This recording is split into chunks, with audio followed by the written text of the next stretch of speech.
What's up, Phillies family? Since 1947, the Fighters have been down here in Clearwater preparing each year to represent the P. A lot of greats have roamed these fields, from Mike Schmidt to Robin Roberts, Dick Allen, Lefty Steve Carlton, Charlie Hustle, Pete Rose, Jim Thome, and the late great Roy Doc Halladay. Every season starts with that excitement, that energy, as you crawl toward the start of another campaign. But some carry a little more punch than others.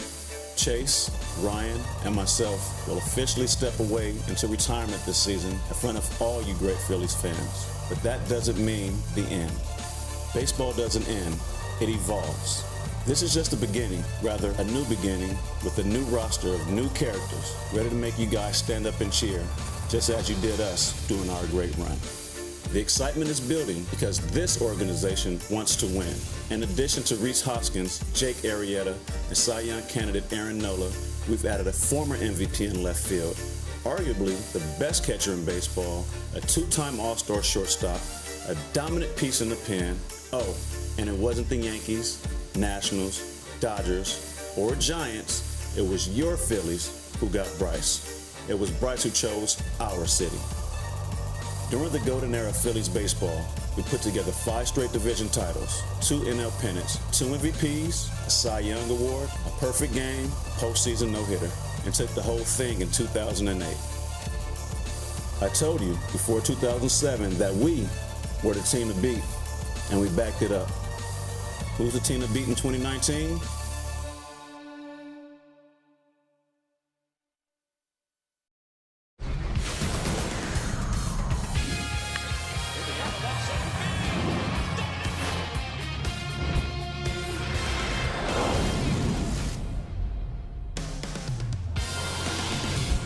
Oh, if you don't get chills when Jimmy Rollins speaks, we got chills for you today here at Citizens Bank Park. Another season at this great ballpark. The parade of players, which has become a great tradition.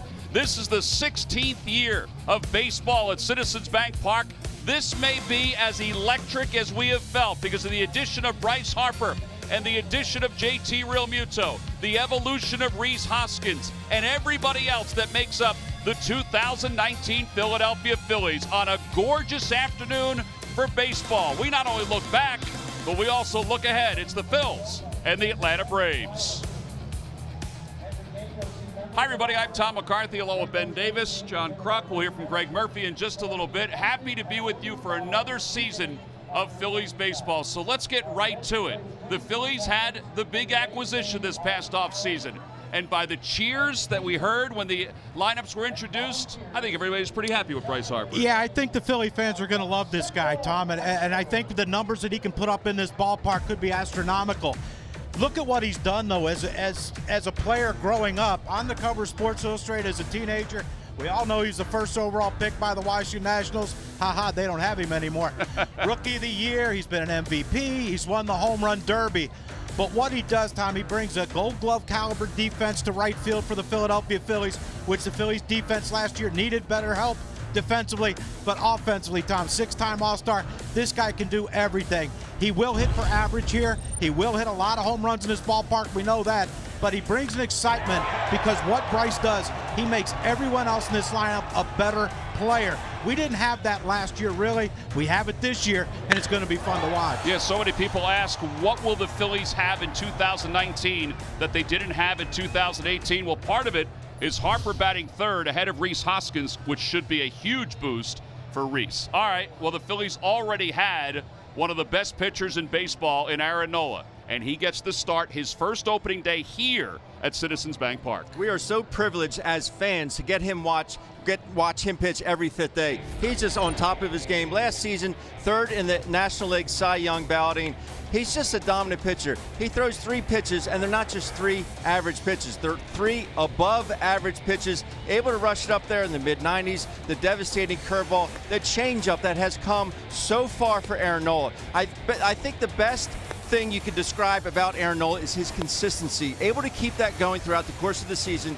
He has readied himself to make all his starts this season, and I look for another outstanding year from the young right-hander. I got to say, too, quite frankly, 2 days ago when he met with the media here at Citizens Bank Park, you also saw the evolution of Aaron Nola in front of the cameras. This is a guy that not only is a leader because of the statistics, but also a leader because of the way he carries himself on and off the field. He'll be opposed today by Julio Teheran, who's making some history. It's his 6th consecutive opening day start for the Atlanta Braves. When we return to Philadelphia, yeah, that guy's going to take the mound, and we will begin the 2019 season here in Philadelphia. Lineups and first pitch when we get back.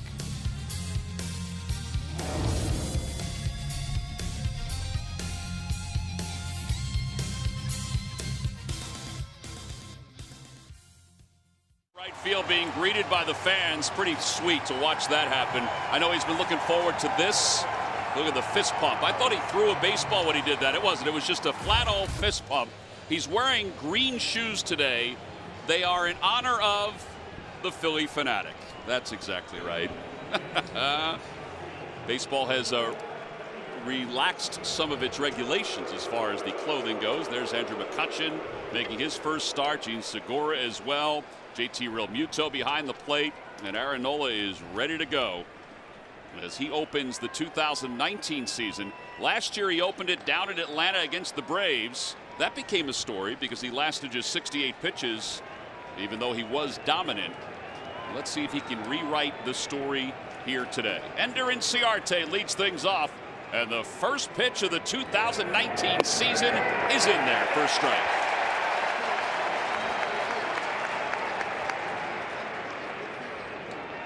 A season ago won 17 games, finished 3rd in the Cy Young voting.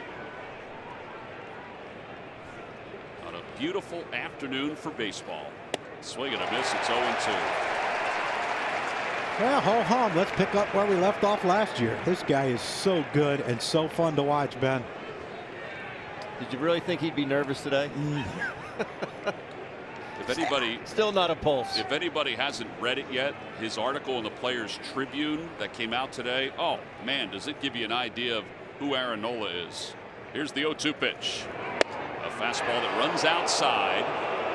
Mike Winters had a lot of help behind him if he wanted to call that a strike, the home plate umpire.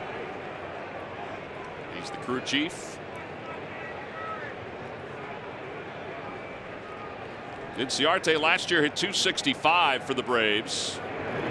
And a fastball in there for a called strike 3, and the season is underway for Aaron Nola. And the rest of the Braves lineup brought to you by Xfinity, the fastest internet in Philadelphia. Josh Donaldson was their big acquisition. He's coming up next. Then Freddie Freeman. Ronald Acuna will bat cleanup. There's a reason behind that, which we'll talk about. Markakis, great year last year, re-signed this past offseason. He'll bat 5th. Yeah, I thought that was one of the biggest acquisitions that the Braves made, was the acquisition of being able to keep Nick Markakis, who had a heck of a year last year, hitting 4th behind Freddie Freeman. Donaldson did not have a great spring. He had 3 hits and 23 at-bats. As you peek at Nola's numbers, I think, guys, the one thing that stands out, before the All-Star break, the batting average against was .210. After the All-Star break, it was .193. Pretty consistent. Not a lot of fun for hitters, though. No. Curveball, 1-1. And lefties, you'd think lefties would fare better against Aaron Nola. Last year hitting just 187 against Aaron Nola. That's just a filthy curveball.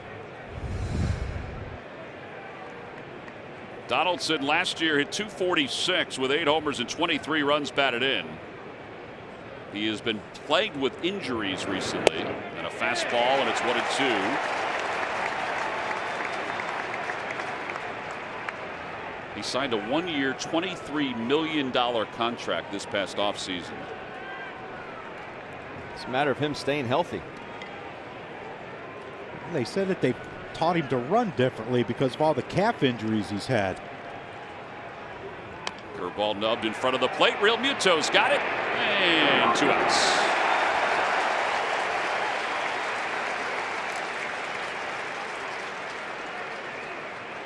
So 8 pitches in, 2 away, and Freddie Freeman is the next hitter for the Braves. that year a season ago produced a fourth-place finish in the most valuable player race for Freddie Freeman. You want to talk about a model of consistency. That is Freddie Freeman. Yeah, and take a look at the shifts. Now, last year, it did not affect him against the Phillies. He consistently would just shoot it the other way. But it kept him in the yard, and it usually was just a single. Well, you know, with Nick Markakis hitting behind him, Nick had a great year, but Nick's not a big home run guy. He hit 22 last year, but. Well, the changeup. That was hit hard. Right back to the mound, a strikeout and 2 groundouts. He's up third when we come back to Philadelphia.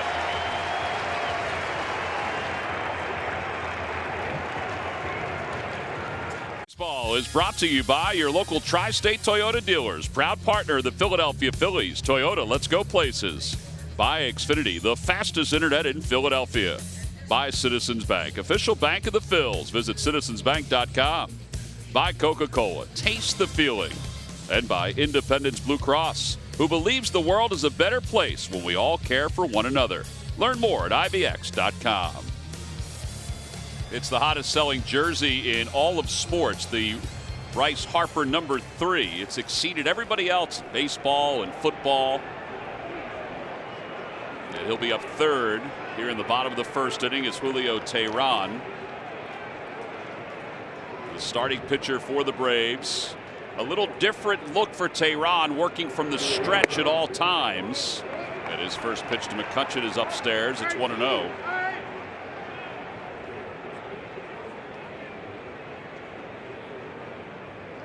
McCutchen last year hit .255 with 20 home runs, 65 runs batted in. Played for the Giants and the Yankees. And if you're wondering about the leadoff spot, and we mentioned this during spring training, he's just patient and doesn't strike out as much as Cesar struck out last year, and that's the thought. But you remember how his career started. He was a leadoff hitter with the Pirates, and then all of a sudden he developed his power, and he moved into the middle of the order. Out toward left center field. Speaking of power, Inciarte's going back. How about that? Andrew McCutchen with a deep home run to left center field, and the Phillies jump out to a 1-0 lead. Welcome to Philly, Andrew McCutchen.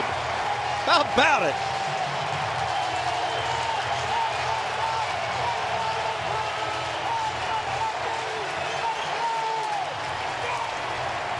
So about the power thing, John. Yeah, he developed it, Tom, as his years progressed in his career. Oh, my gosh, can you imagine?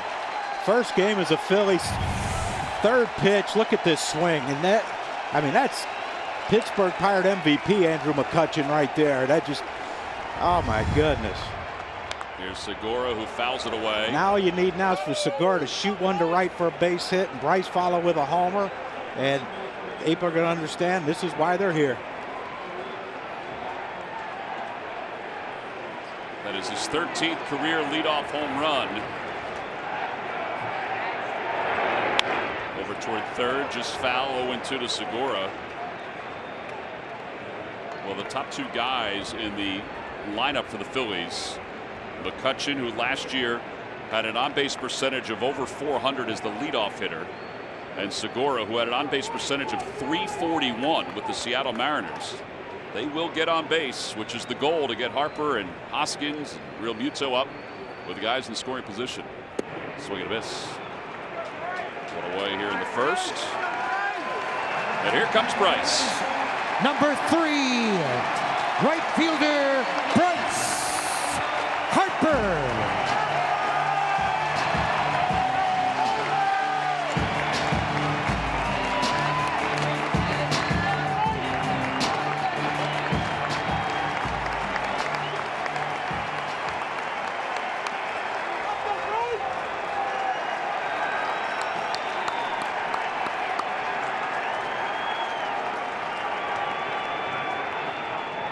What a scene around the ballpark.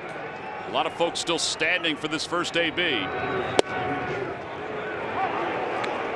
I think the more amazing thing is we saw in spring training 4 outfielders. The Braves aren't even shifting. Barely, you're right. They're pretty much straight up. Swanson's shaded up the middle and Donaldson's over, but right side's the same. Center fielder Inciarte's playing the shade to the opposite side. That one hopped up and went past Harper. These two have a little history together with hit batter and a stare down. A stare down. That was a breaking ball there. Yeah. Hey, they still hurt. Agreed. Especially since he got hit in the ankle already this spring. 1 ball and 1 strike to Harper, who has 8 home runs against Tehran in his career. Checked his swing. No swing, says the third base umpire, Mike McClinsky. 3 pitches in and everyone's still standing. You don't think he would have dare called that a swing, do you? No. Rhys on deck. Harper wearing the Fanatic spikes.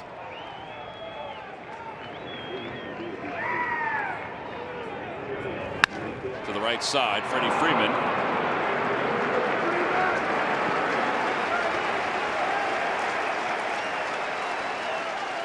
Rest of the Phillies lineup brought to you by Xfinity, the fastest internet in Philadelphia. Rhys is about to step to the plate. Phillies are up 1-0. Real Muto bats next, then Odubel Herrera hits 6th.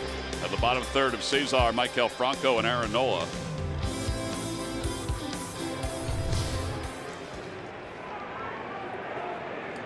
Hoskins was 8 for 36 this spring with just the 1 home run. Coming off a year in which he had 34 homers. Got a breaking ball, 0-1. You know, it's well known how much Bryce Harper walks. He walks a ton. You think of the opportunity, RBI opportunities for Rhys, and with JT Real Muto hitting behind him. I mean, you know, it wouldn't surprise me if one of those guys, if McCutchen gets on base, Segura gets on base, Rhys or Real Muto be an MVP of the National League. I mean, they're going to have those opportunities to put their numbers there.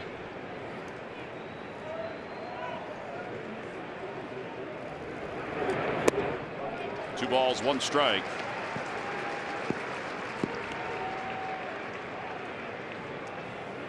Tehran's numbers a year ago, he allowed 26 home runs, so he's allowed 1 already.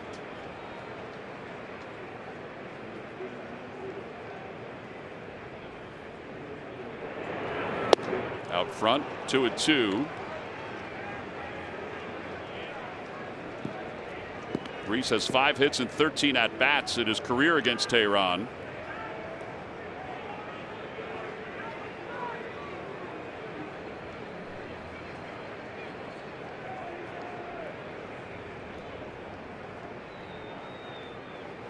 Little quick pitch. Fly ball center field. Inciarte. Had him played perfectly, and that'll wrap up the bottom of the first. But Andrew McCutchen is the first to excite this sold-out crowd with his first home run in a Phillies uniform, and it was a long one.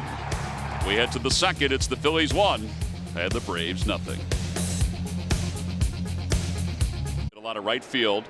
Now in left field, was embraced by the crowd as he walked out after his home run in the first. Here's Acuna to lead it off in the top of the second. Yeah, nice little tip of the hat, and he bowed to the fans directly in left field and the fans down the left field line. I used to love that when Pat Burrell did that. When Pat used to go out and they used to sort of embrace him with their cheering. Fastball 1-1, Acuna. All right, so this is one of the moves the Braves have made. They've moved Acuna from really being a leadoff hitter for a lot of last year to being a cleanup hitter because they want to give him more RBI situations. I think this is a guy like Andrew McCutchen early in his career could hit wherever you put him. Yeah. But I understand Brian Snitker's move here to put him in a position to drive in runs because, you know, like we talked about Bryce walking a lot, Freddie Freeman walks a lot too. And now you got this young man hitting behind you. Very dangerous hitter. That was a dangerous pitch too. It looked like it was just off the outside part of the plate.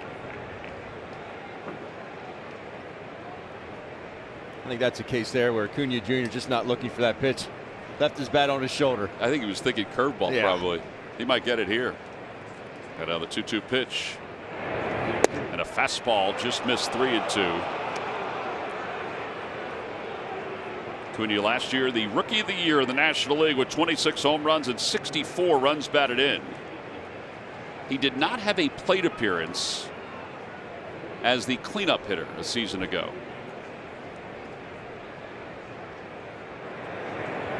Lays off and ball 4. So the Braves have their first base runner. This was the reception that Andrew McCutchen had going out to left field. That was pretty cool. Fans, stay connected to your Phillies with all the speed, coverage, and control you need with Xfinity X5. This is beyond Wi-Fi. This is X5. You know, Ben, you got to think about it too. You know, before Bryce Harper signed here, it was JT, Segura, and Andrew. That's all that was talked about. You know, along with Rhys. Oh my gosh, our lineup's better. Then they got Bryce, and it was Bryce, and it was the rest of the guys just kind of fit in. Andrew McCutchen just said, "Wait, you know, hold on, don't forget about me here. I still got something left for you all." So far, the best pickup of the offseason for any team. Well, Cano hit a homer today, so tied. Yeah, how about that game? Mets are up 2-0 in the bottom of the 8th inning. Scherzer against DeGrom. The game's like 2 hours old. Yeah. Both double-digit strikeouts, yes, too.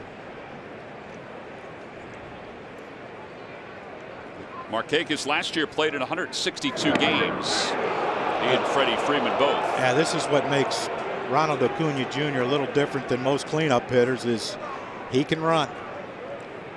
He stole 16 bases last year. Some quick feet there by Aaron Nola. I think Gabe's telling him to hold off. We need to look. What they got now? 10 seconds of hold time and then 30 seconds to make a decision or something? If it's enforced. Now, they do say that it will be more this year than. Tell you what, they're going to have to put more clocks in here. Pitch clock. Well, you were looking for a clock today. In our office, and no one, I couldn't find it. Outside, 1-0. Leave that one clock in there. It's been the same time for the last 5 years. Yes, it has. We've changed the battery several times. It just hasn't worked. Probably time for a new one. Nah, it'll recover.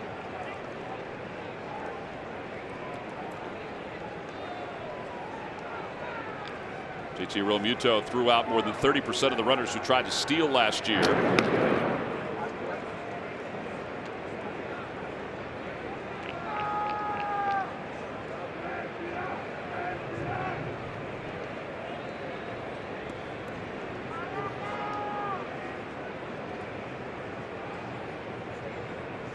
One ball, no strikes to Markakis.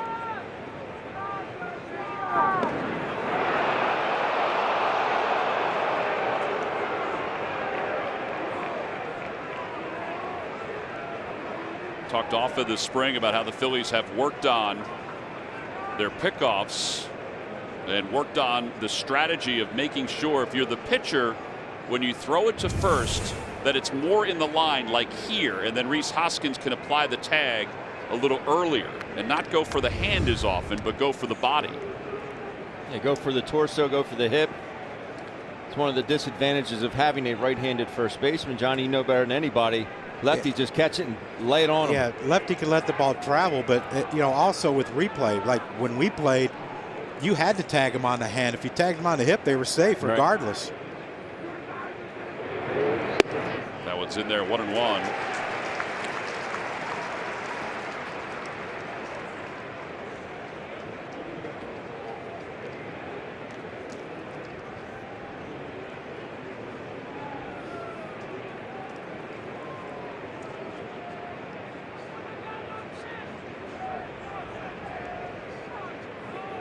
Runner goes. Pitch is high. Throw to second base is also a little high. And Acuna is in scoring position with the count 2-1 to Markakis. Not a whole lot JT could do with this one. He gets to his feet quickly.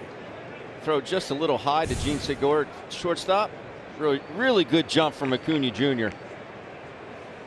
That would have had to have been a perfect throw. Get the Braves left fielder. Well, now the Braves could do a couple different things with Markakis, who has 2,237 career hits. I'm not saying he's not easy to strike out, but he does put the ball in play quite often. Curveball put in play to right field, a base hit. Acuna is being waved home, heading toward the plate. The throw by Harper is up the line a little bit. The throw to second is there in time to get Markakis. So a run scores on the RBI single by Markakis. And it's a 1-1 game. Putout goes 9-2-6 at second base. And that leadoff walk scores here for the Atlanta Braves. Bryce just gets under this just a bit. You see him keep that a little bit lower, but nice play here by JT to get Markakis. And I think that was a case right there with Nick Markakis. You know, he's in the 5-hole. It's only the second inning. That wasn't just to try and pull him just to advance the runner. He was there to drive him in. That's exactly what he did. No sense of just giving up and out, especially early in the ball game. Albies fouls the first pitch away, and it's 0-1.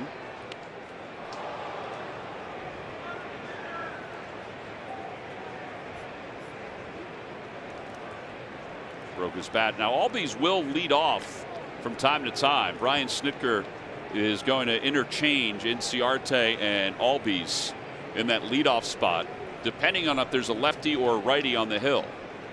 At least that's his plan to start the year.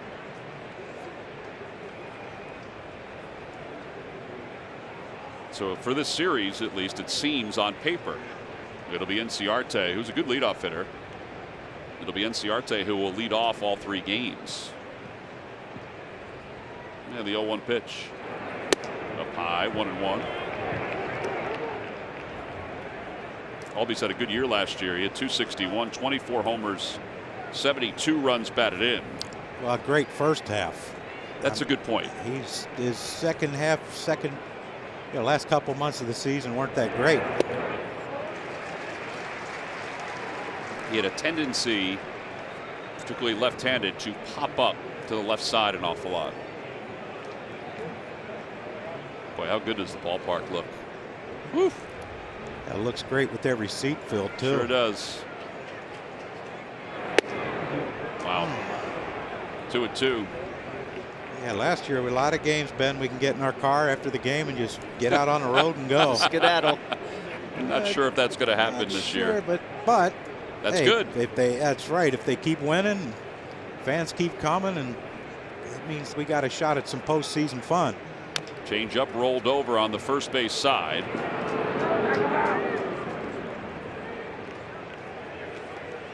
Make sure to be at Citizens Bank Park this weekend when the series against the Braves concludes with McDonald's opening night.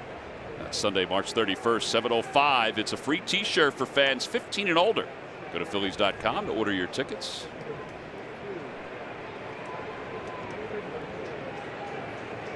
Two balls, 2 strikes to Albies. 1-1.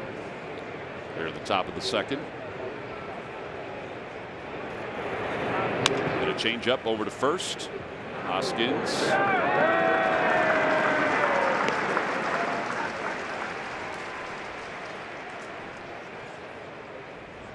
Last year, the Braves, I think, surprised everyone by winning the National League East.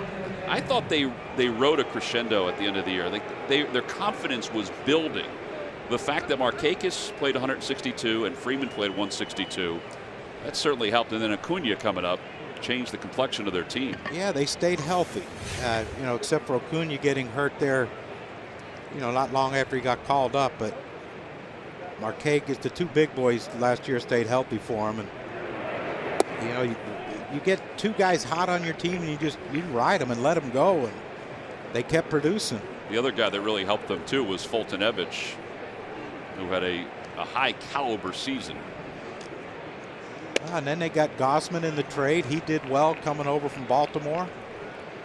And they'll get those guys back here probably. I think Fultonevich might be one more turn through, and he should be back.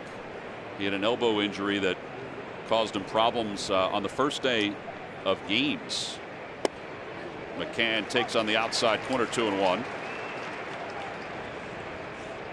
And it was basically a trade-off of Brian McCann for Kurt Suzuki, right? It was, yes. Ryan McCann's been through a lot in his career. He had his knee operated on this past off season, and they say that he's as healthy as he's been in the last couple of years.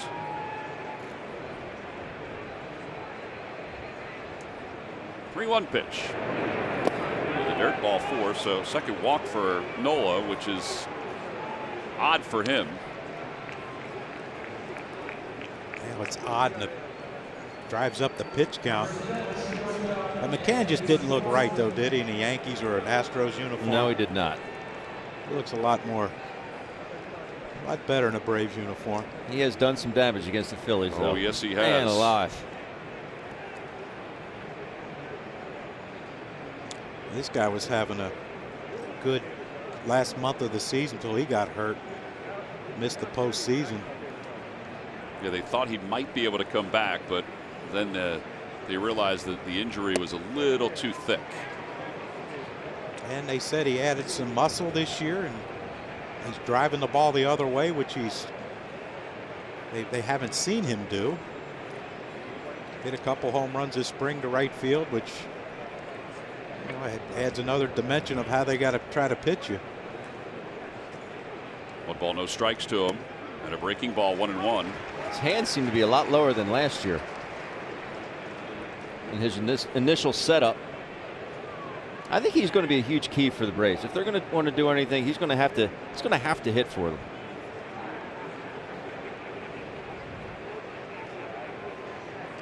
Another thing too, you have to concern yourself with, if he hits a routine single, he'll keep running.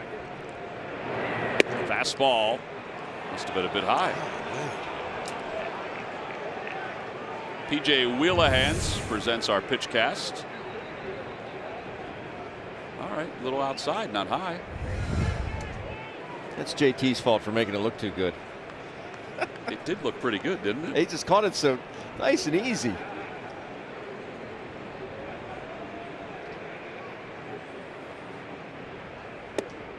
Three and one. I don't think McCann's running here, Tom. You don't think so? No. You don't think the element of surprise is in play? I don't think he could surprise you that much, Tom. Nola threw just 10 pitches in the first inning. He's up to 25 here in the second. And a lot of off-speed pitches to the bottom part of this lineup. And outside ball 4, 3 walks.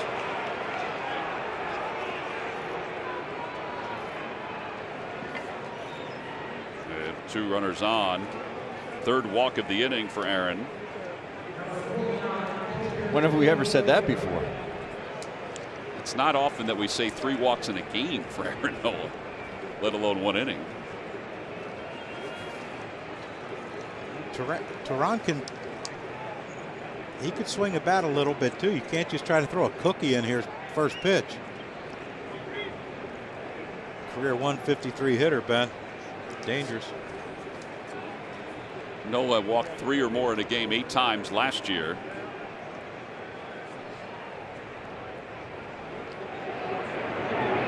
A breaking ball, 0-1. When all else fails, you go to the hook. Think Teran was sitting on that first pitch hook, Ben? Probably not. Come on, you just walked 2 guys in front of him. You're going to start me off with a hook?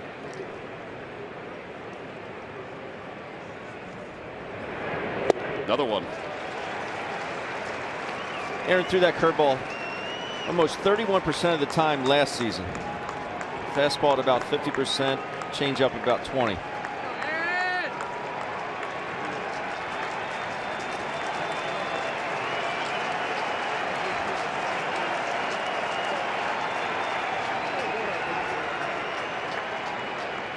Fastball in there for called strike 3. Second strikeout for Nola. The Braves do score a run on the RBI by Markakis. Middle of the second. The Phillies won. The Braves won. Ceremonial first pitches today. And here in the city of Philadelphia, some of his friends know him as Amir Thompson, but we all know him as Questlove. And he threw out the ceremonial first pitch. He's like, I could lead a band. I can write some songs. I can do a lot of good things. I may not be able to hit the mid of the Fanatic behind home plate. Let's check in with Greg Murphy. All right, thank you very much, Tom. Well, we just got a chance to see the first pitch. You threw your hands up in frustration. I'm blaming the Fanatic on that. What? You know, it's a lot of pressure, you know, to perform well in front of Philadelphians. But the way I see it, yeah, it hopped a little bit in front of the Fanatic. But I'll say that you're not a true Philadelphian unless you get booed by 50,000 Philadelphians. So I got micro booed for, you know. Micro boot is fine. Micro boot, yeah. You know what? A couple of guys would swing at that, so it's totally fine. I like that pitch. All right, you've had yourself a busy day. In addition to that first pitch, you've also were DJing out in the new Pass and Stowe. You're going to be DJing afterwards as well. You're Philadelphia, so you're just kind of drinking this all in. Every day for me starts at 5 a.m. You know, be it I doing this or doing the Tonight Show or Jimmy Fallon, whatever. Like, every day starts at 5 a.m. for me. So. Yeah. So you're used to this. Oh yeah, you know, this is a great Thursday. Tell me a little bit about this. Let me bring this in here because this is what we're eating up here in the suites, and it's the Questlove Impossible Cheesesteak. Yeah. Questlove Cheesesteak, yes, absolutely. Well, the thing is that, you know, for a lot of people that want to be more health conscious, there's really not many options for them at sporting events. And I have a good relationship with our friends at Impossible Foods. And we decided to develop what I feel is I'll put it this way. I'm not a vegetarian or a vegan, and I stand by this. Like, this is, to me, when I tasted their food, it tasted like the real thing to me. So I stand by it. And I'm a Philadelphian. I'm a true Philadelphian, so I know what it takes. The rolls are Amoroso. This is true blue Philadelphia cheesesteak, and I think it's amazing. The reviews have been fantastic. And, you know, you are a true blue Philadelphian, so you get a chance to come out here, watch the Phillies on opening day. It's a blast, right? Right on his opening day, man. This is amazing for me. Yeah, I was there on Broad Street in 1980 when we won. I was here for that half an inning when it got rained, you know, that half an inning. I was at a 6 game across the street, like snuck in the stadium and saw it, and then I ran for cover because, you know, how Philadelphians are when we win stuff. So I couldn't think of a better place in the world to be right now. All right, before I let you go, your night job, that guy Jimmy that sits behind the desk, he's a Yankees fan, from what I understand. You know, I tried to interview him at Yankee Stadium one time. I couldn't even get close to the guy. Yeah, he's a Yankees man. It's weird, though, because people think that because he shot Fever Pitch that he's a Boston fan. But, you know, he's a New York. He's a Mets Yankees fan. That's what he calls himself. All right, well, let's hear. Here's hoping that we forgive him for you know it's not what he does, though. Here's hoping you have some bragging rights this year. Oh, absolutely. Yeah. Oh, we're back in the game, baby. Yeah. I like it. All right, Questlove, thanks for being here. Enjoy yourself. It's good to see you, as always. All right, Murph, thank Guys, you. Yeah, back upstairs. He's one of the more talented, I think, is becoming more of the more recognizable Philadelphians, Questlove. For anybody that's watched Jimmy Fallon. From the Philadelphia High School for the Creative and Performing Arts. He used to perform. I was reading an article on Questlove and some of his bandmates. He used to perform on South Street with drumming buckets, which I think we've seen often when we're walking around cities. Here's Cesar Hernandez. Hernandez batting 7th for the Phillies. You like Cesar batting 7th, guys? I'd like to see him at the top. But if Andrew McCutchen keeps hitting home runs, no, I think this is good to get his confidence back up, knowing maybe he doesn't have to be that table setter that he's been over the last couple seasons. Yeah, you wonder if there was some debate on whether they should hit him 7th or 8th, because, you know, he gets on, the pitcher bunts. You know, with McCall batting 8th, if he gets on, he's not the fastest of runners. You're going to have to put more pressure on the pitcher and have to make a better bunt. With Cesar, if you just get it on the ground, he's going to be, you know, he'll be safe somewhere. I think you might see them flip-flop from time to time because of Cesar. I think has a little bit better plate discipline. And John, you probably never hit in the 8 hole in the National League, but it is not easy to hit in that 8 slot with a pitcher behind you. You never know what sometimes you'll get challenged. Other times you'll see pitches off the plate knowing that the pitcher is behind you. Yeah, and that, like you said, that could be a spot where, okay, I don't have to throw McCall a strike. Everyone knows it, but sometimes, like you said, he will chase out of the zone, and that could be a spot that might not be conducive to him putting up good numbers. 3 balls, 2 strikes to Hernandez. How about, if you think about it, though, you have Odubel, Cesar, and Maikel Franco. You've got some pop at the bottom of the order, too. Yeah, you got pop, and 2 of the 3 can run. And not many teams have that in the bottom of their order. Swing and a miss. Good pitch by Tehran. Second strikeout for the Braves right-hander. Phillies go down in order in their half of the second. We're on to the third here in Philadelphia. The Phils. So Gabe Kapler got a nice round of applause today when he was introduced. What is it like to get set for your second year as a manager? So last night we got back to the ballpark from our time in Clearwater, and we obviously drove by Wells Fargo and looked at the link, and we saw everything lit up in red. And my heart started to beat pretty fast in that moment, realizing that here we are and we're getting ready to start a really important year in Phillies history. I know all of our beat writers. I know a lot of you guys. We've had a lot of conversation, and so it just feels more familiar. When something feels a little bit more familiar, you tend to have a little bit more confidence. So that's where I am. I have more confidence at this time than I did at this time last year.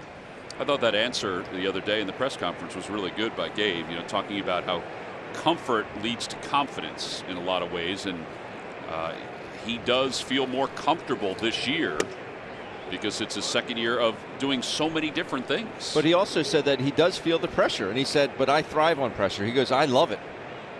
That's another thing you like to hear your skipper say. You do what you did with what the Phillies organization did in the offseason. The manager has a lot of pressure on him now. This isn't well, I hope we win this year. We're built to win this year. We're built to win this year, right. And we're built to win now, and we're built to win, in down the road too, another few years. I think Bryce, with his comments the other day to Murph in our final telecast, kind of said the same thing, echoed the same thing. 1-2 pitch. Change up low. Yeah, this isn't like let's go do our best, guys, and see what happens. This is win right now, day one, win. Yeah, it's not. Let's give the old college try. Yeah. If we don't, we'll get them tomorrow. Yeah.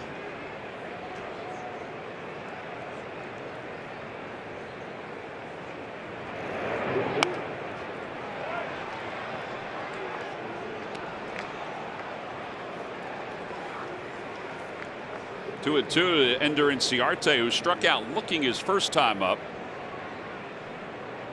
Probably a little more as far as pitches go than the Phillies would like from Aaron in the first 2+ innings. 2-2 pitch. Fastball. And it's 3-2.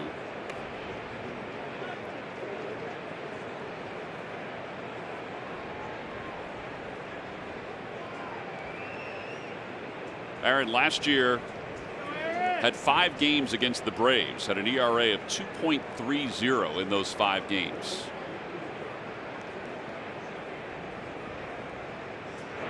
Curveball and a strike 3 call. Second time he's got Inciarte. 3 strikeouts overall.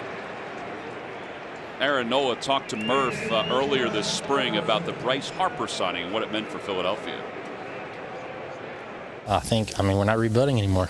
And I think that's exciting. It's exciting for all of us, especially the guys who've been here since, for me, 2015. Same as other guys, 15, 16, and before. We're ready to contend again. I think that's how everybody felt, even before spring training, but then the exclamation point was put on when Bryce was signed. Now, all that said, it's all on paper, but there's a lot of confidence that's flowing through that clubhouse. It's a pretty good piece of paper, too. Yes, it is. It's cardstock is what it is, Ben. Yeah, it is. It's probably laminated, too.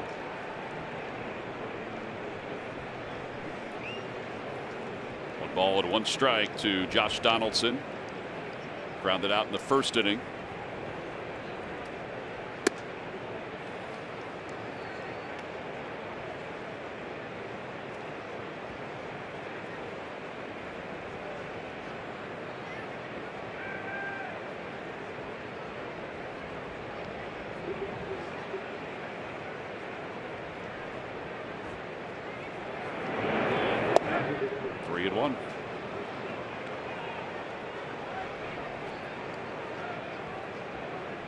Freddie Freeman waits on deck.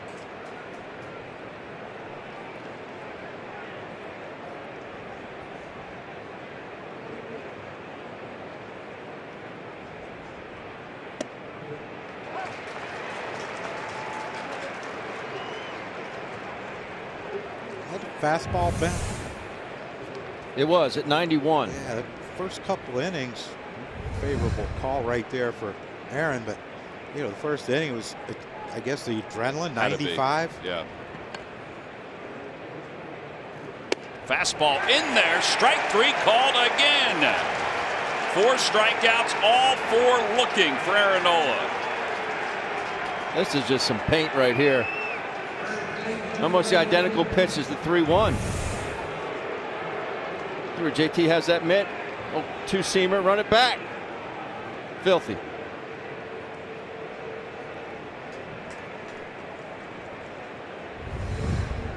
Last year, the Cy Young voting went DeGrom, who won today, Scherzer number 2, and then Aaron number 3.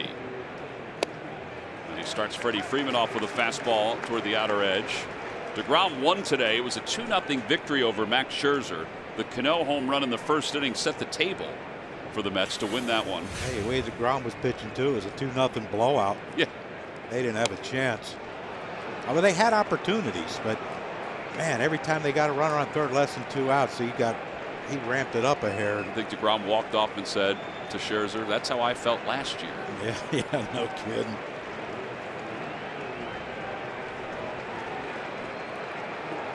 Freddie Freeman down to the count 0-2.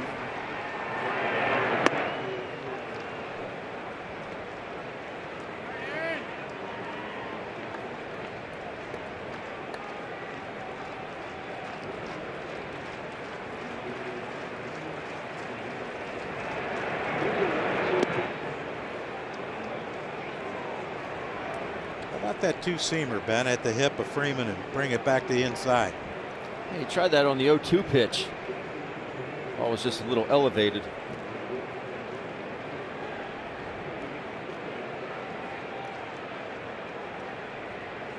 Jake Arrieta watching on. He'll start Sunday's game. Ground ball into the ship. Segura in shallow right field. And the inning is over. 1-2-3 inning for Nola. The Braves go down in order. 4 in a row retired by Aaron. On to the bottom of the third in a 1-1 game. Phillies baseball is brought to you by Papa John's. The day after every Phillies win, get 50% off regular menu price pizzas using the promo code Phillies. And by Nissan. Save big on Nissan's award-winning lineup. Shop ChooseNissan.com.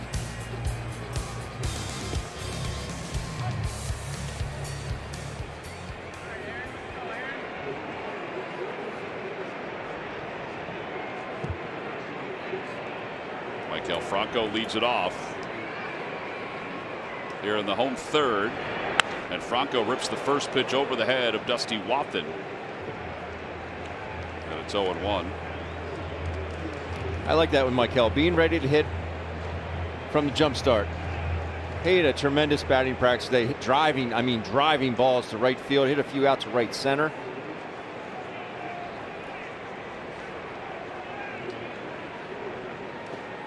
Well, think about the production that he could pose in the number 8 spot. Now, I'm not saying that he'll be given enough pitches to do this, but last year he had 22 home runs. He has 3 straight years of 20 home runs or more. The high for a number 8 hitter last year in home runs, a guy that consistently batted 8th, was 10, and it was Dansby Swanson.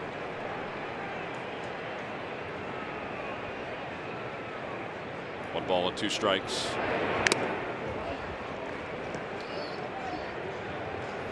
Home run leaders is third baseman a season ago in the National League. Arenado 37, Eugenio Suarez 34, but there is Maikel right behind Anthony Rendon. And he was injured for most of the last month of the season.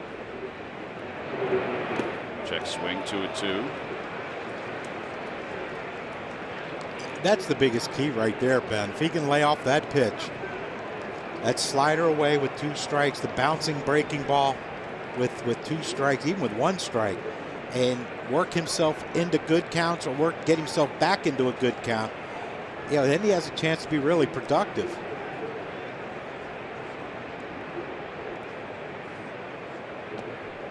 Lays off again, 3-2. 10 hits lifetime against Tehran.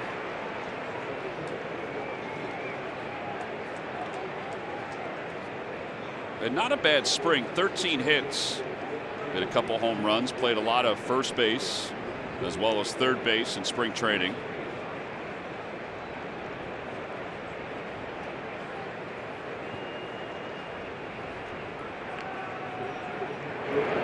Swing and a miss. And that breaking ball is really good today for Tehran. That's his third strikeout.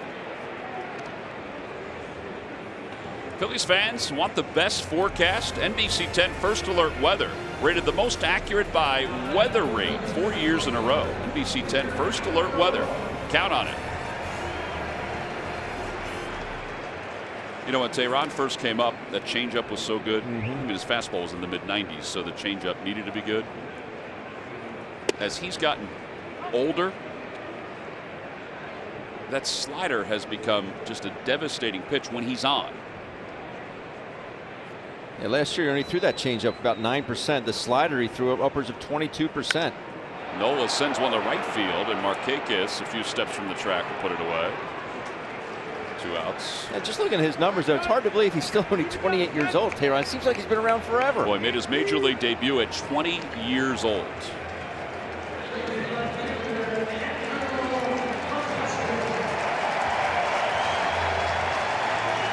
Nice round of applause, as you would expect for Andrew McCutchen. So far, he's had a pretty good year for the Phillies. Tied for the National League lead in homers. National League lead in homers. You know, I don't want to say anything negative. Ben, it's a positive day. That's true about the Phillies lineup the last couple of years, but you look at it this year, and also, okay, we got 2 outs. And last year I had that assumption, okay, there's 2 outs, all right, we'll get them next inning. You know, now it's like, okay, you got to go through McCutchen, then you got to go through Segura if he reaches, and then Bryce is up. So there's really no end to that lineup. That's what makes it so threatening.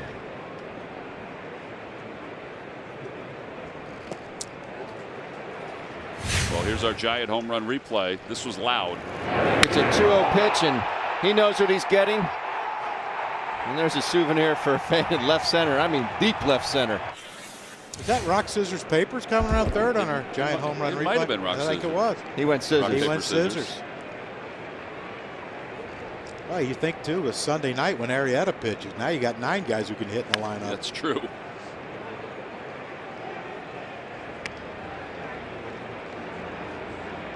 balls and 1 strike.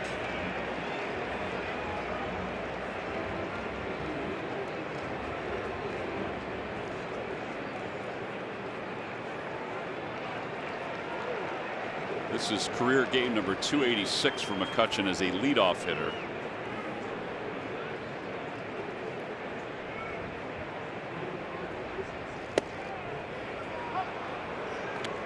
They had a 92-mile-an-hour fastball toward the outer part of the plate.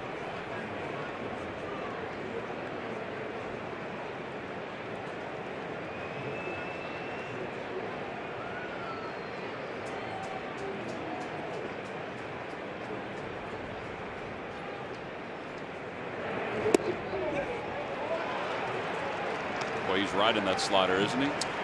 Why not?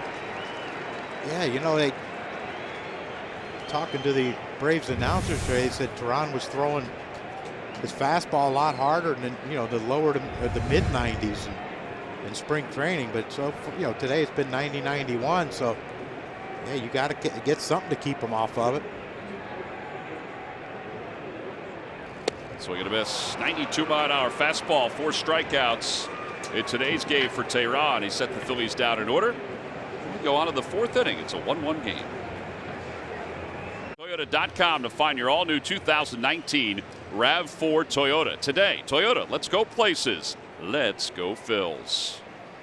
Ashburn Alley is jam-packed today. The rooftop above it is jam-packed as well. Standing room only tickets. People coming down the stairs are jam-packing the stairs. Yes, they are. It's a festive day, Tom. It is a festive day. Our 16th opening day at this great ballpark.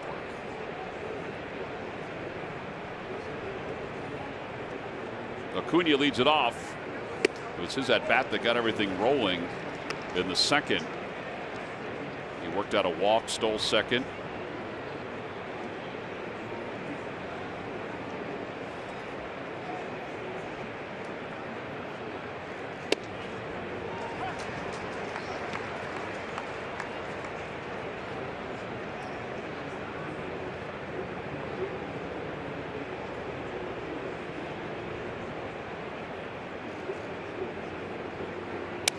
Fly ball, left center field. He broke his bat on that pitch. That's a big out. Get him off the table. Ben, did it look like to you he was sitting on breaking ball the whole at bat? Because Aaron threw a fastball in and he jumped out of the way like he was going to hit him, like it surprised him. And then he just missed that 0-2 breaking ball right there. Just hit it off the end of the bat. Even his first at bat, Aaron had him down in the count. He threw a couple fastballs that were close, and he just took him like he was spitting on him. And then he finally got that breaking ball. Might be something that they need to put in the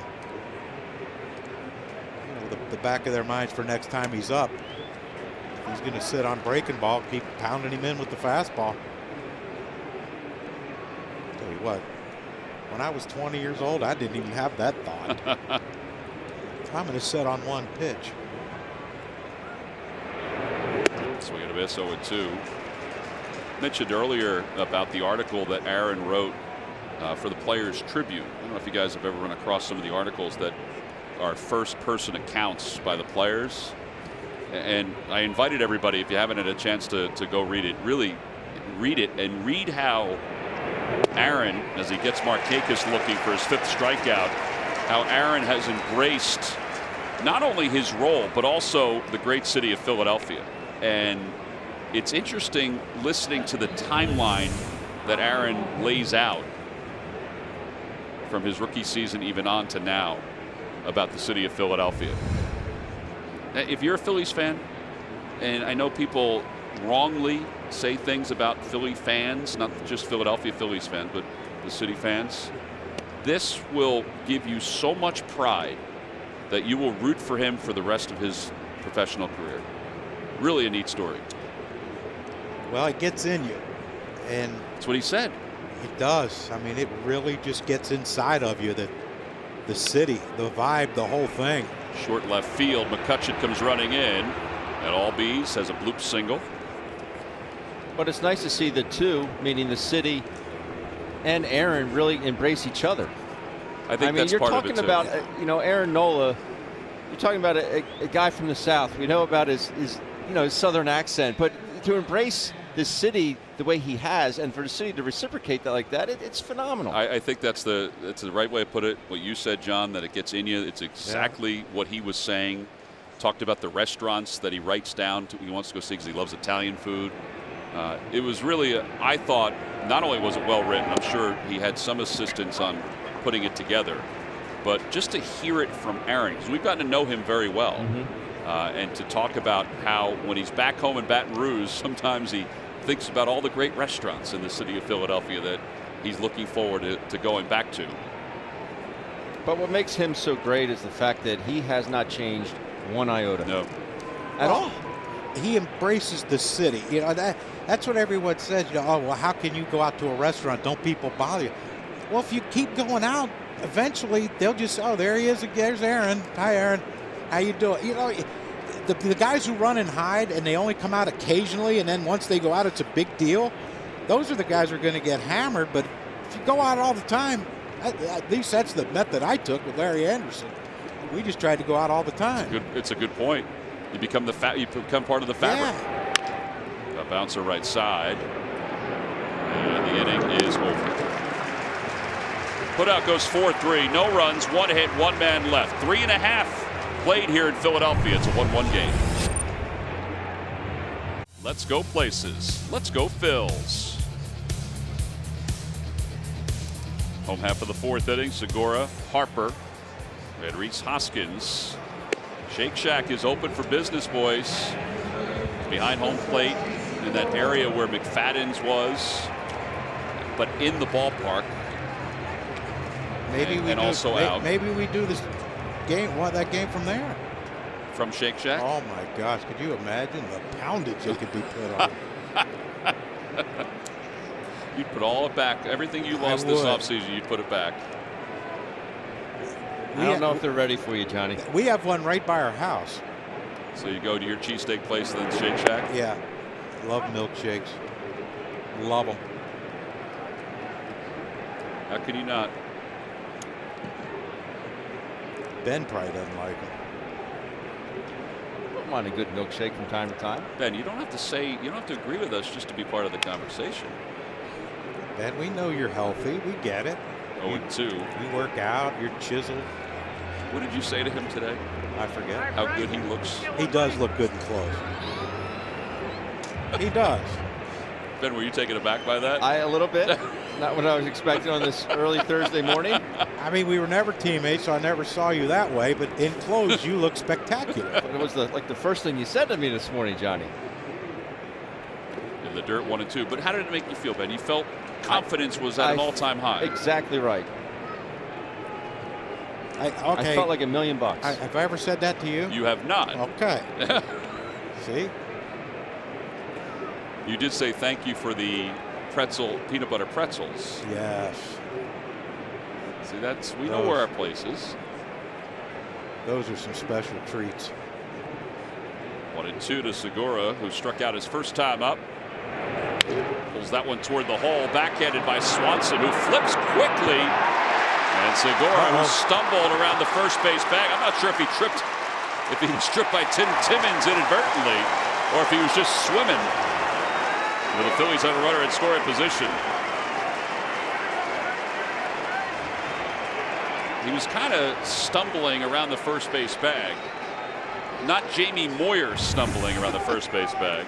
Yeah, I don't know why Swanson rushes this so much. He just gets to his feet and slings it across the diamond.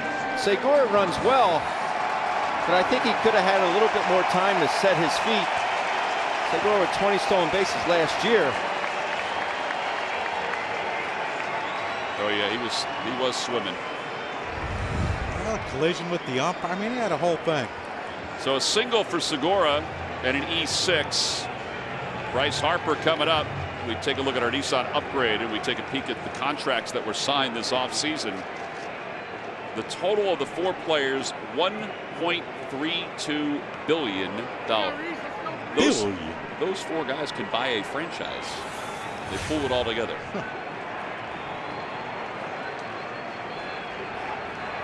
Harper with his number 3 in a Phillies uniform, with the crowd standing all the way around the stadium.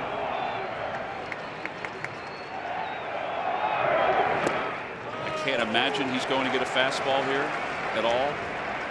Does he? Problem is there's nobody out, and well, he got true. Hoskins and Real Muto coming up. Go ahead, walk him. Everybody at Wawa was getting their tailgating supplies this morning. I saw a Hoskins jersey and everybody else had a Harper jersey on. It was incredible.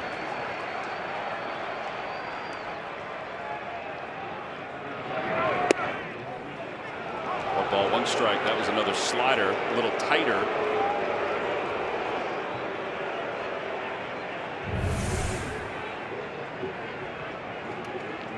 Ball's down.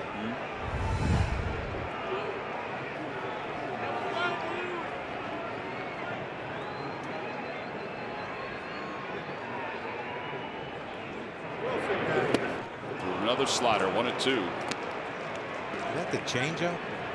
I think that was the slider. Wow. I think all three have been at 84 miles an hour. Didn't that look like it backed up though? It seemed like it had a little bit more depth to it. He will throw a curveball from time to time. I wonder if he's going to try to sneak a fastball in here. That two-seamer like Aaron throws. Try to freeze him.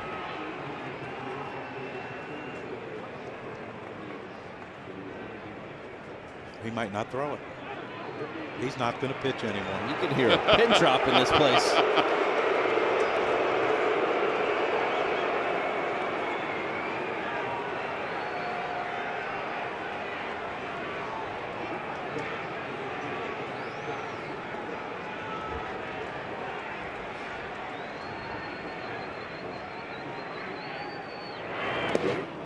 Gets away from McCann. Segura to third. Wild pitch.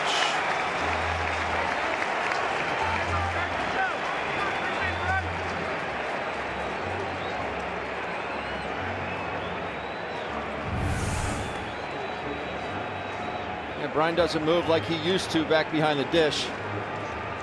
Although that's not the easiest pitch to block. I think it's interesting too. It looks like the Braves are playing halfway. I don't know if they don't know if they can score any more off Nola. Anything sharply hit should get through unless it's right at him. Swing and a miss. Got it with a slider. It's all the way through.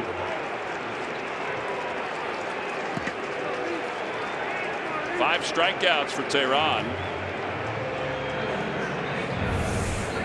A great pitch by Tehran right here. You know, Bryce is, look, I don't care how long you've been playing or what you've accomplished. Your first game in a new city, especially a city like Philadelphia, you want to drive that run in, and he just expanded his zone. But, you know, Schmitty and I were talking about this today. We don't think we could hit in today's game because of the way they throw 3-2 changeups. Guys are throwing 96 and 3-2 breaking ball, 3-2. At 3-2, we knew fastball. It is. I think it's remarkable to hear you and Mike say that's how the game has changed. And I'm not even saying subtly, because it hasn't been subtle. No. And can you imagine being him? What's he, 26 years old? And have to face that your whole career? 1 ball and no strikes to Hoskins.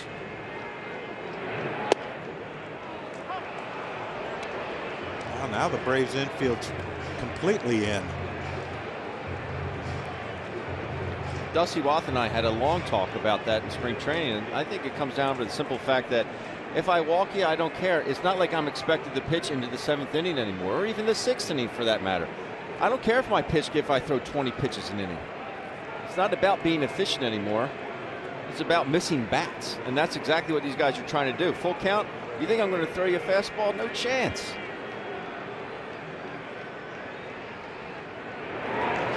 In the dirt, 2-1.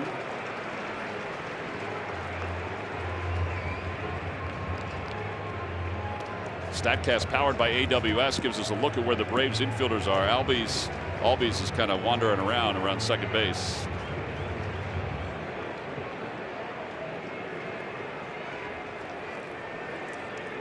Tell you what, all three of them got arms too, and the first baseman Freeman might have the best of all of them.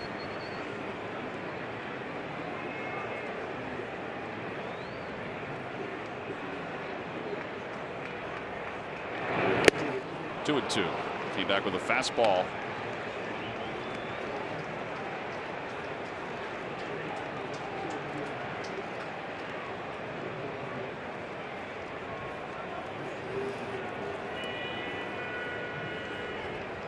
Find a way to put a ball in play. Yeah, that's exactly it.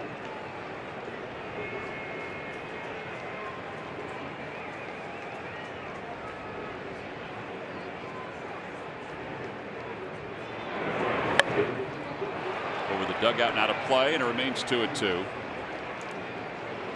That sounded hollow, didn't it? He can live with that slider today. I think so too.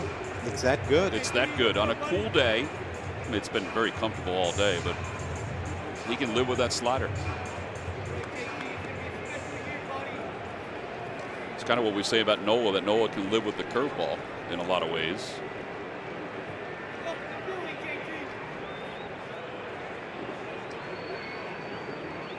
The only thing you have to worry about if you're the Braves is bouncing it.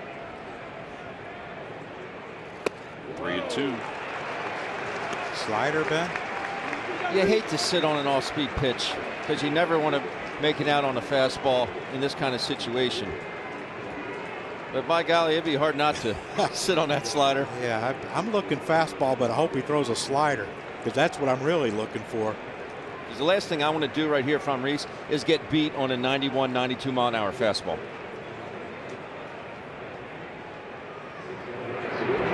And he did. Got him looking for the 6th strikeout of the day for Tehran.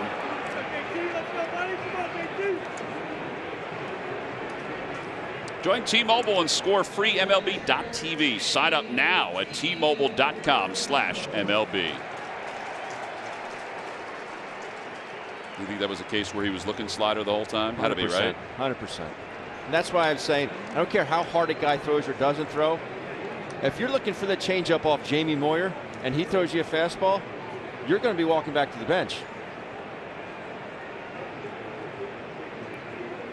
You just can't sit off speed and adjust to a fastball. Can't do it. That's why you always have to be ready for number one.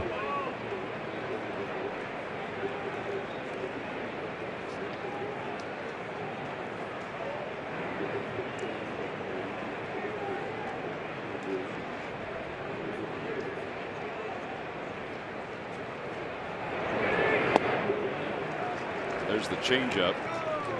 It's listed as a two-seam fastball. That looked like a changeup, didn't it? I haven't been reading pitches well all day, Tom. Been a struggle. Yeah, I believe that was a changeup. You're just getting used to the perspective again, John. It's We were a been little while. lower in spring training. Yeah, we were.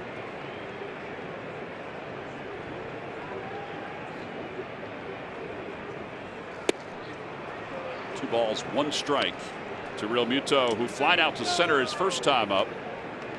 Segura led off with the infield single, went to second base on an E6 on that play.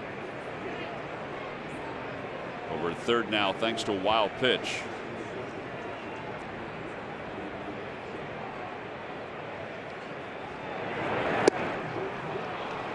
Two balls, two strikes. It's a really good pitch today for Tehran. Yeah, it is. And, you know, again, it's, you know, what goes back to what Ben said. You can't get beat by the fastball, but his slider is so good.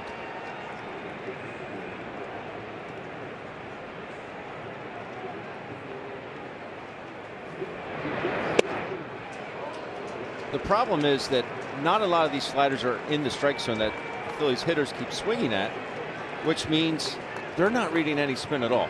So they're seeing fastball out of the hand, and it's just not getting there. That's when you know you have a good one.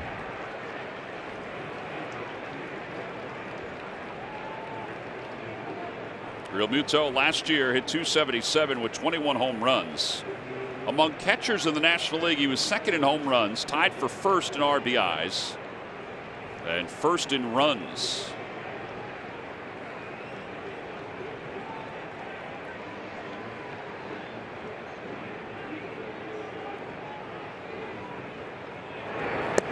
And he walks to put runners on first and third.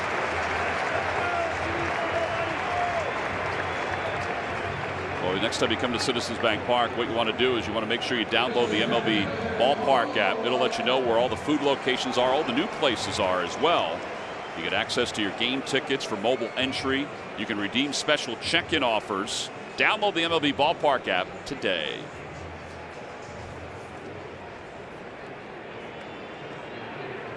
Murph has been wandering around the ballpark tasting all the new food, so he can tell us about it during the course of the next couple of games. Don't be afraid to send some up. Well, oh, it starts early. Yes, it does. Early and often, Murph. That's right. You're going to love it, John. Odubel back toward the middle. That'll leak into center, a base hit. A run scores. Real Muto stops at second. It's 2-1 Phillies. El Torito makes his presence known. Add some length to this lineup. It's a big two-out knock there by Odubel. This is just a good piece of hitting. Stay within yourself. Stay up the middle. Don't try and do too much. This good two-seamer does not try and pull it. You try and pull this pitch 4-3 all day long. Stay up the middle with it. Segura loves it.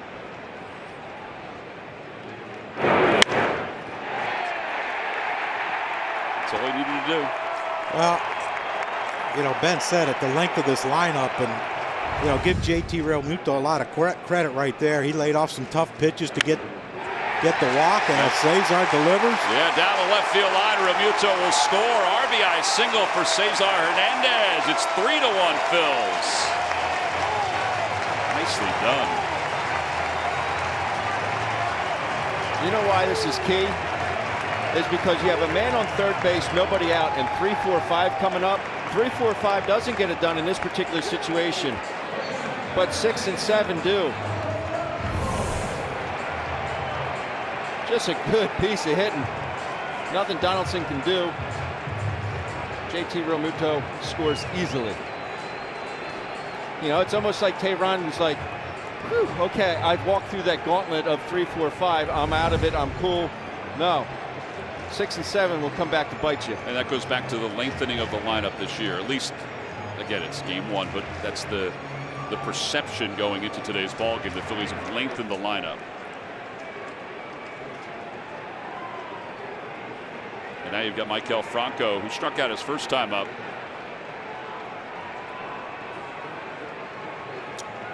I'd have to think he's going to get a slider first pitch. And he does. McCann boxes it. The runners will advance. Second wild pitch of the inning. Dave has talked all spring about being more aggressive on the base paths. And that's just a good read. I mean, they realized it popped away, but Odubel was going as soon as it went between his legs. Yeah, Odubel, you know, when you're taking your lead from second base, you can see that pitch and you have a great idea where it's going to end up. And see, as soon as that ball bounced, one step and he's gone, and got just far enough away from McCann that Odubel can slide in safely at third. Cesar, great base runner, follows him. There's a situation though. You walk Franco, and the good thing is it turns the order over if Aaron can't deliver right here. And you know, another wild pitch could be in the making. It's also, you take a look at it, and almost like the Phillies base runners know that, hey, McCann just doesn't move that well behind the plate anymore. Dave told us during spring training, he said, I want the players to err on the side of aggressiveness. Absolutely. Well, you saw what happened to us last year. Whenever teams put pressure on us, we made mistakes. Not all the time, but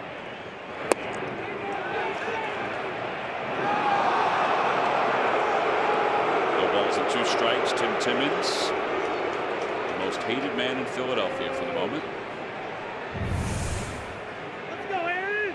He went.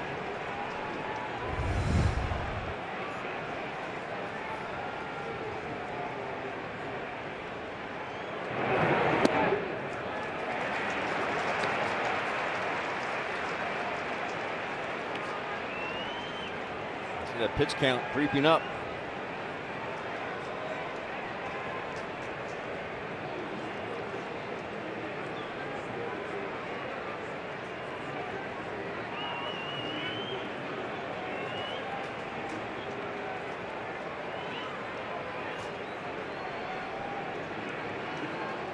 Wes Parsons, who just found out Tuesday he made the team for the Braves, loosening up in the pen. 2-2. Good take by Aaron Nola. I'd see him try to throw a fastball here, and Aaron slice one down a right field line like Cesar did from the other side of the plate. He has that inning, Ben. He's not a great hitter, but he's a clutch hitter. Back toward the middle, Tehran's got it.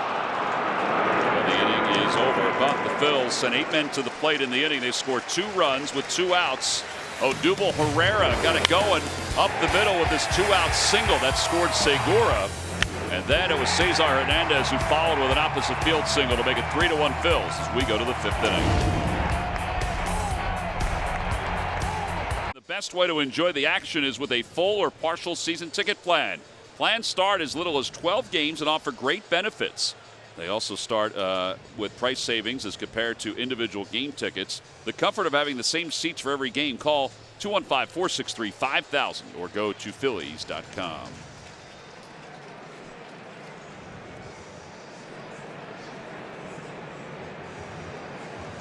Top of the 5th inning. What's that? That's the old Liberty Bell from I know Stadium. that, but that's Pass and Stowe. That's the new restaurant here at Citizens Bank Park. I like that. That it was added with Shake Shack. We'll get a chance to see a lot of the new things that are happening around the ballpark these next couple of weeks. Well, if Murph was a good friend, he'd bring up some samples for us now, but We know how that's going to end Murph up. sampled Shake Shack yesterday here at the ballpark. Surprised Tehran's in the on-deck circle? In this day and age, yeah, I am a little bit. I guess it depends on what Swanson does, maybe.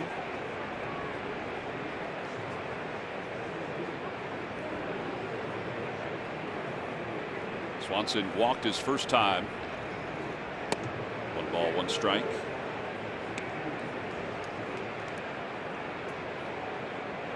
Where'd the sun go? Beyond the clouds. Thank you, Ben. Always there for you, partner.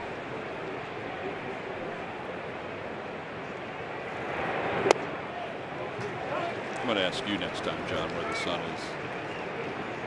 Well, I don't have a neck and I got a hat on, so looking up's an issue. So you might want to ask Ben again. At least he can give you an answer. I'd have to lie. It's okay, though. 1-2 pitch to Swanson. One did not run all the way back. Pretty close, but it's 2-2.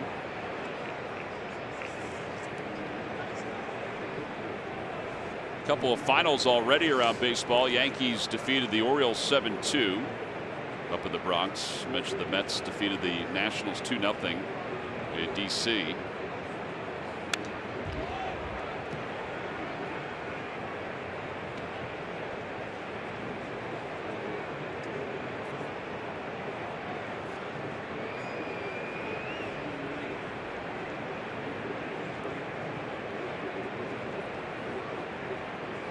Nola has struck out 5. He walked 3 in the second inning. Changeup swung on and missed, and that's the 6th strikeout for Aaron Nola. When you shop online, you don't always know who you're dealing with. So when you order genuine HP toner cartridges from WBMason.com, you know you're getting the real thing, because WB Mason has been a brand you can trust since 1898. Nobody does it better. By the way, that changeup to the right-hander is something that Chris Young told us and Aaron's talked about. Even though he did it last year, he's going to try to do it even a little bit more this year. And that's where he's changed his changeup a little bit. It's not fading into the righty. He's hoping to have it drop right down. Well, you just saw it. Yeah, you don't want it fading into the bat of a righty. Right. But he wants to be able to throw it to the right-handers. Absolutely. Yeah, I go back to my playing days when Tom Glavine started throwing changeups to lefties. Couldn't stand the guy anymore. When it was fastball, little breaking ball, it wasn't bad. Still difficult, but. Take a look at this pitch. Now you see the almost like little hump in it. And I had right-handed pitchers that had very good changeups, but would only throw it to lefties. It drove me crazy. I'd go out there and say, listen, we'd be in a pregame meeting. I said, you could throw this changeup as Tehran goes down on a really good breaking ball. So you could throw this changeup. The last thing that a righty's looking for, righty, is a changeup. That's just dirty. 7 strikeouts for Nola. Yeah, like Aaron needed another weapon against righties. Let's just make it a little more unfair to him. Pitchers. It drove me nuts at times. Inciarte has gone down twice today. And he starts him off with curve.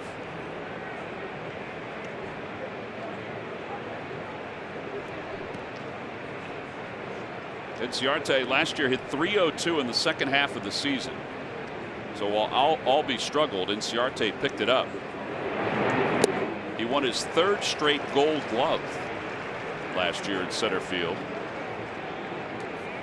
He's very open and honest in the fact that he does not like playing in cold weather.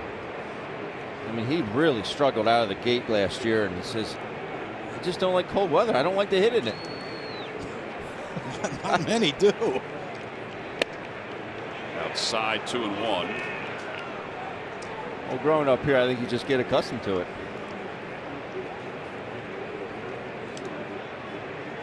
Hey, I grew up in the mountains. I didn't like it. It got cold up there.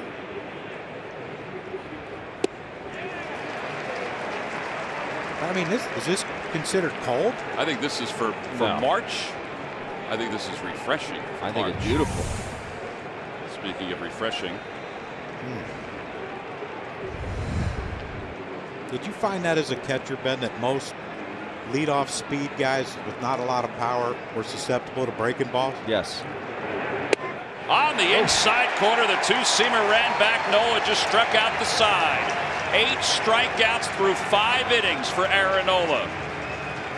Take a look at this one. It ran right off the hip of Ender Inciarte. This is a beautiful pitch. Got him with a fastball away his first at bat, a hook his second at bat, and now a fastball front door in his third at bat. All looking 3 punch outs for Inciarte today.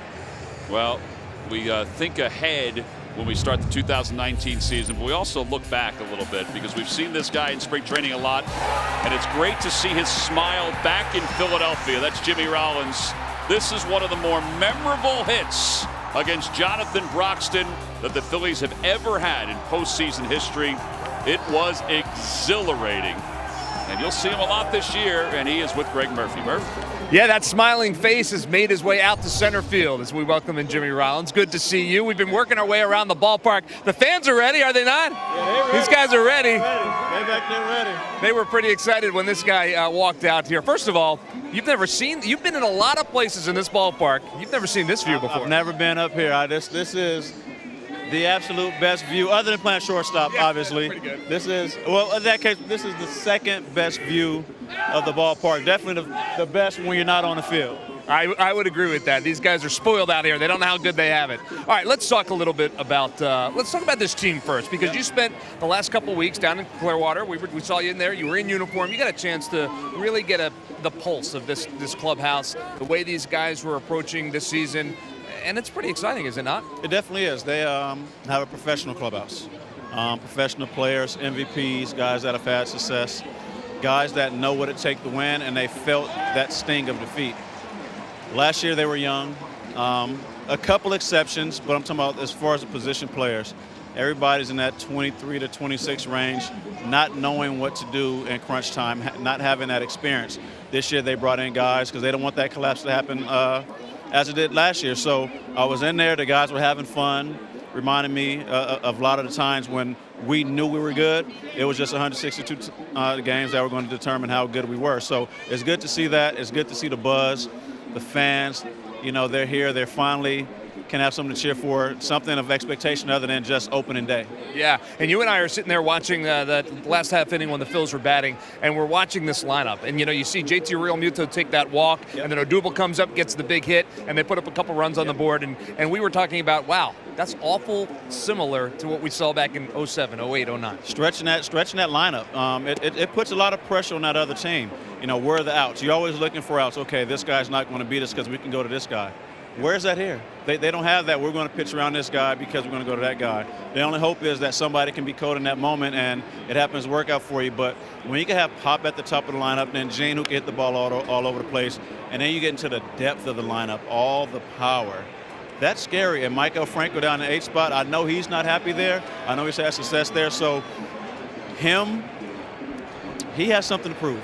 He can become a very dangerous person and work his way back up the lineup, and now you just extended it a little further. Yeah. All right, let me ask you about the beginning of our show. Folks that were here at the before first pitch got a chance to see you doing your thing on television now. Yeah. You were gracious enough to take us through our open. That had to be a pretty cool experience for you, right? You were money on that. Thank you. It's different, obviously I've done some work with CBS, but I'm talking about just the playoffs.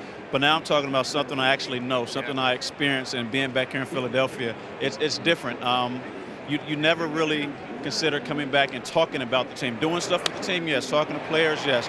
But being on the TV side of it and, with this excitement, I was very excited to be there. I'm very excited for this team and definitely to talk about this team. All right, so before I let you go, speaking of that, we're going to see you a little bit this year. Yes. Do you want to make a little bit of an announcement? Because I think this being you in front of this camera is going to happen a couple of times this season. No doubt about it. As Murph has alluded to, I'll be joining the boys, joining the squad. You'll see me here and there, talking some good stuff. Talking about playoffs. Talking about the playoffs. Hopefully the World Series, but I'll get to hang around. get my perspective, and just chop it up, talk shop with the guys. Well, we can't wait. We're going to see you in the booth about the Center Show games. We don't know yet, but you're going to be there. We're going to be talking Phillies baseball all season long. Always great to talk to you. Happy opening day to you. Thank you, Murph. Same to you. All right, always good to see you. Let's go, Phillies! You want to fire up the crowd one more time? Fire them up. Come on. Let's go. Come on. Guys, back to you. All right, it was a fly out, but that was bad timing. Well, April 22nd will be Jimmy's first game with us up here in the booth, and we're excited about it. Obviously, we're going to have to get some more shirts, get some more pullovers, but to bring his personality, it's right that he is with the Phillies again. It is, and you know, I read the other day where Chase is doing stuff with the Dodgers, I guess, on TV, which I never thought that would ever happen. But Jimmy on TV is a fit. I mean, come on, that personality, the respect that he has here from the fans, from the organization, of course, for bringing the World Championship to the city. I don't know what they're doing. Those are matching socks. Look at my socks. No, mine are cooler. Segura's up with the count 1-0. But it's just a fit. When you watch that team, you know, the progressions they made 2007, 2008, 2009, Jimmy being in the middle, all that, but you listen to interviews, he belongs on TV. Well, and he did a fantastic job with our open today. And you get chills when you hear him talking about the years he was here in Philadelphia as a player. But I got chills just listening to him do that open. Segura hits it sharply on one hop, and there are 2 outs here in the bottom of the 5th inning. So our broadcast family grows. There's J-Roll. It's kind of interesting, though. He's right. He's never been in any of those spots around the ballpark except for shortstop or maybe one of the suites when he comes back. But you know, I always get out. Have you ever been out here? No. When I was at the vet, I went to the clubhouse and went to the field. Harper takes a bit high.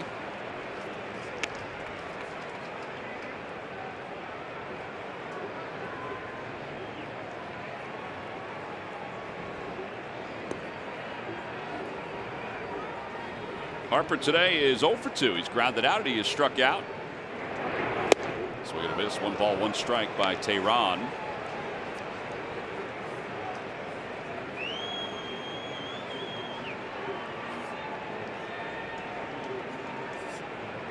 Looks good in that uniform, though, don't he, Ben? Yes, he does. Sure does.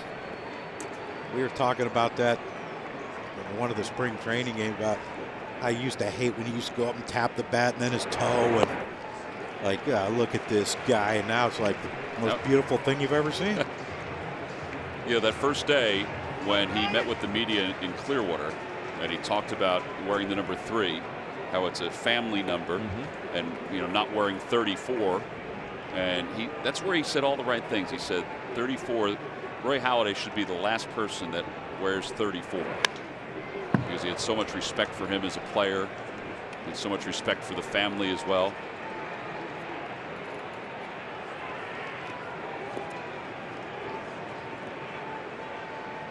Well, he has said all the right things. He's done all the right things. And, you know, he goes deep right here. And we'll just sit back and listen to the noise, Tom.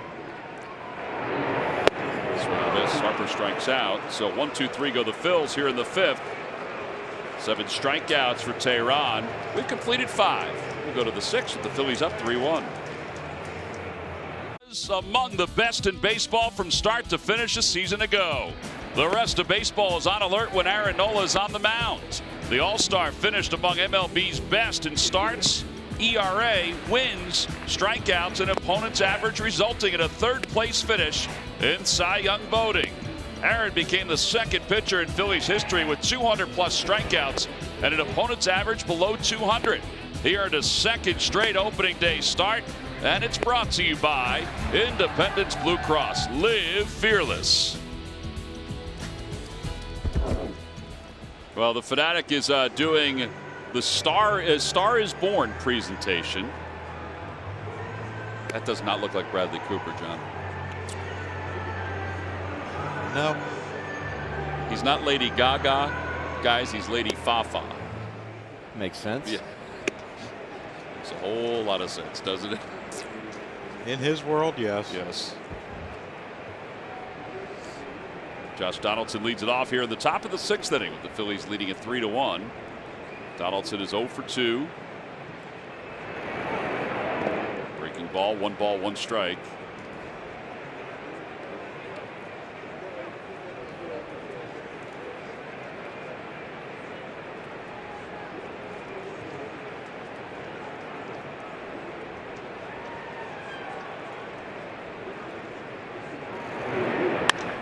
Fly ball right center field. Odubel is there. What a way. There's that changeup again. Donaldson does a really good job of going down and getting it. Not the most efficient route to that baseball by Odubel, but his changeup down in the zone. Donaldson makes good contact through the baseball. Well, piece of cake. Statcast had him covered about 250 yards on a ball that was about 10 yards away from him. It was a little deceptive. He was fooled. Freddie Freeman's up. Great closing speed, Tom. Yes, sir. All right, so this was the point last year where Aaron was lifted. There was a base runner on, 5 1/3, 68 pitches. So he's at 86 pitches with 1 out, and the count 1-0 here in the 6th inning. 2 balls, no strikes. Well, if someone's coming in, they better start warming up pretty quick. We have stirring. Yeah, they might get somebody up. Braves have somebody up.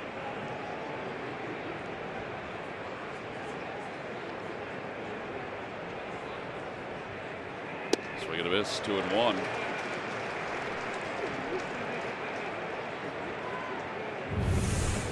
I think is if you're one of the best hitters in baseball, you know, you can kind of expect a 2-0 breaking ball. Not in a million years would I ever look for a 2-0 breaking ball with a 2-run lead in the 6th inning with 1 out. I don't. It's amazing. Like we were talking about earlier, how much this game has evolved. Somebody like Aaron Nola, I think, feels like he can throw that breaking ball at any time. Sort of like guys thought about the fastball for so many years. 4th walk issued by Aaron. Your neighborhood forecast is every newscast. NBC 10 First Alert Weather, rated the most accurate by Weather Rate 4 years in a row. NBC 10 First Alert Weather. And now Acuna, who has walked and scored, he's flied to left. As we get a glimpse on what's going on out in Ashburn Alley. A lot of people. Lots of people, lots of food. And so far enjoying a good afternoon. Yes, sir.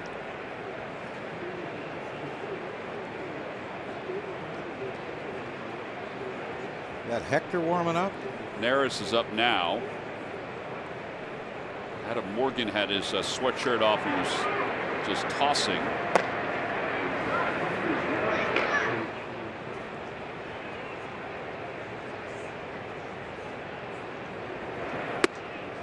We were all wondering who the closer for the Phillies would be. Somebody asked me the other day, and I know Gabe said it is going to depend, at least to start, on matchups. I thought it would be Hector, but with Hector warming up now, they must like the matchup that is ahead of him in this part in the order. Well, Robertson is closed. Sir Anthony is closed. 1-2, a fastball. I still think Acuna's setting on a breaking ball.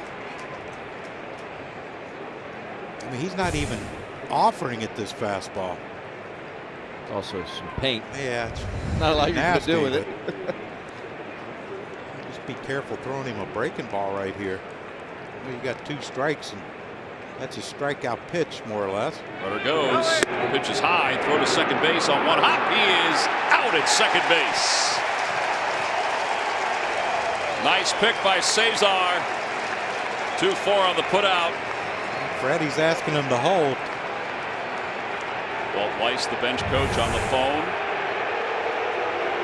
Tremendous pitch to throw on. Quick release. think he got him on the shin. He got him on the shin. It is close. Right there. Yeah, got him. What's great about that is, okay, Cesar knows that ball's going to be low, but he works from the ground up. So you always tell your infielders, on even receiving ground balls, you work from the ground up because you can't take your glove and go down. The ball's going to be by you. Excellent play there by Cesar. You surprised they were going there with Acuna up? I really think that Freeman was thinking breaking ball. You can see there, just got him by a couple inches, but I think they probably thought, okay, he's going to throw his breaking ball, and now I got a chance. But you saw Real Muto stand. He was almost standing up when he received that ball. 2-2 pitch. Change up. Floats in 3-2. There's been a ton of full counts today for Aaron Nola. I mean, a ton.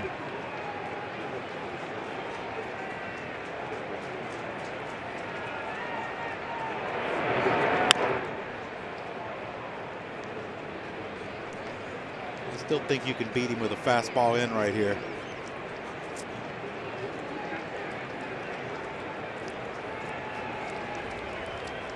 Aaron has walked 4.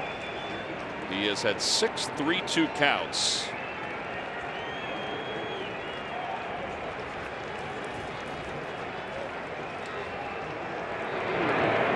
Outside ball 4.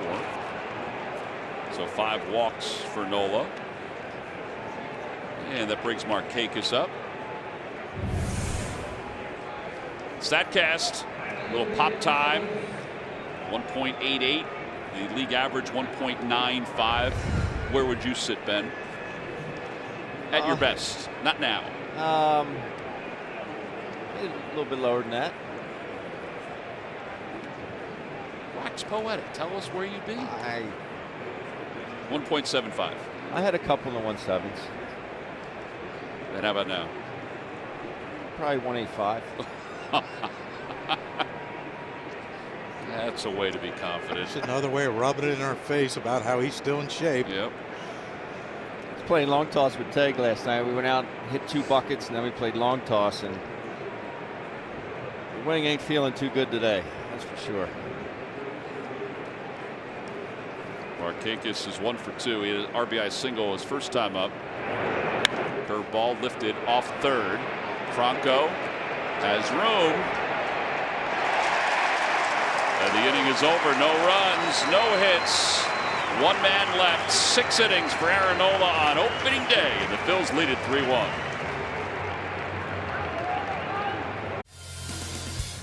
Phillies baseball is brought to you by your Delaware Valley Honda dealers. Hurry to your local Del Val Honda dealer. Visit DelValHondaDealers.com. By W.B. Mason. Who but W.B. Mason for fast, free delivery? Nobody does it better. And by your local Ford store. Check out every new Ford car, truck, and SUV crossover at buyfordnow.com today. Aaron Nola's day is probably done. He's being congratulated in the dugout. So he goes 6 innings today. He wound up striking out 8, walked 5. As Rhys Hoskins leads it off against Shane Carl. You know you're a stud when you don't have that good a command and you still strike out 8 and only give up 1 run. I mean, he is something. He certainly is that. Up high, 1-1.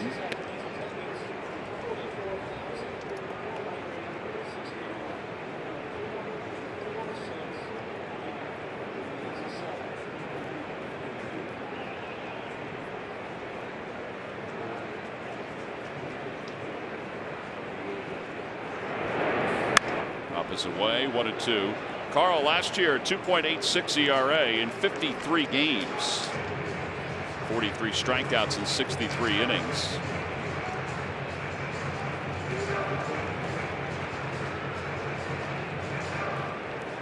A young man who was acquired from the Pirates for cash and put together a nice year. Davey Cash? Not Dave Cash. Cash money? Cash money. 2-2. AC Cash. Boy, Dave Cash was flashy, wasn't he? Always cool. He was Jimmy before Jimmy. Yeah, I was going to say, the Phillies have had some flashy guys at second base. You're right, though. He was Jimmy before Jimmy. Great man, though.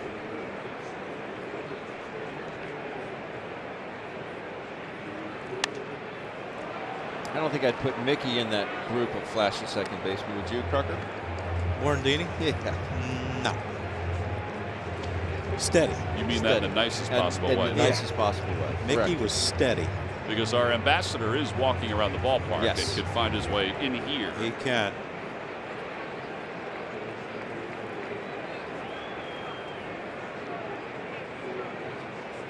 Two balls, 2 strikes to Hoskins. It remains 2-2.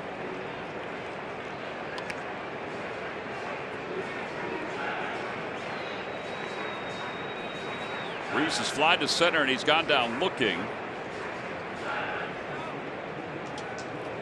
Tehran struck him out in the 4th inning. One of 7 strikeouts for Tehran, who went 5 innings, scattered 4 hits. 3-2.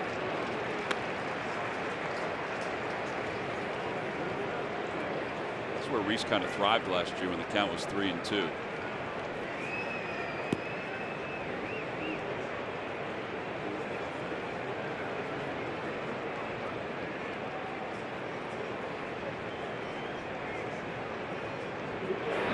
Ball 4.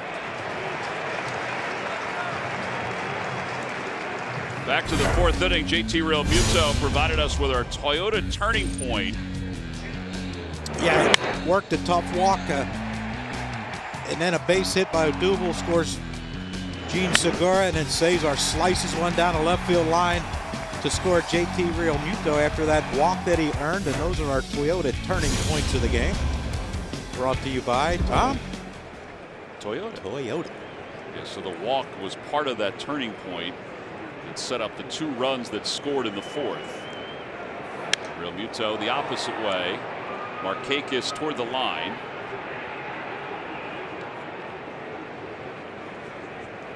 And now Odubel. Braves last year, their bullpen was one of the better bullpens in baseball, ERA wise. They were in the top 10 in the National League. Overall, the ERA was 3.75 for the team, which was 5th in the National League. I mean, their starters did carry them. Yeah. ERA wise. Yes, they did. And you know, I've read a lot of things on the internet, but possibly, you know, why don't the Braves sign Rhys, you know, bring back Craig Kimbrell? Yeah.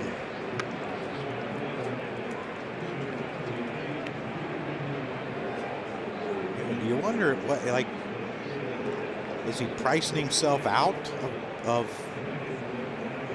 the game right now, or is he must be? Yeah, because I mean, and maybe not in dollars, but in years. In years. Yes, exactly right.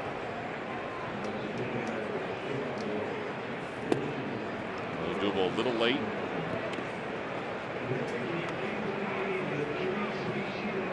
I mean, does he have to sign a 1-year deal now to hopefully prove himself to get a multi-year deal? I would think at this point he has to sign a 1 or 2 year deal. I mean, he has said that he'll sit out. I don't know if that does anybody good. No.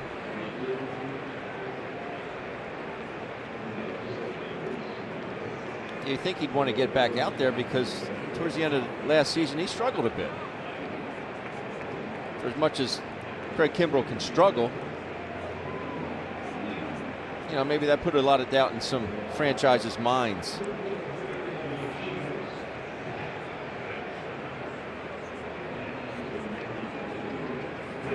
In the dirt, 1-2. I mean, if he sits out a year, how's he going to expect to get a multi-year deal? I can't imagine if he ever sat out a year that he would get, and I don't know what he wants. I don't either. Because as we saw with Bryce Harper, you don't really know until it happens. But there are reports that he, wants 5 years.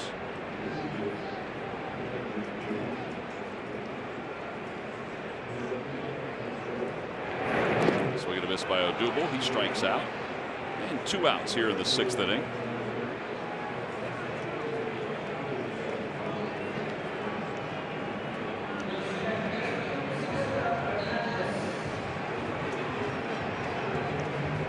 Look like Carl's stopping. Looks like he's really quick to home.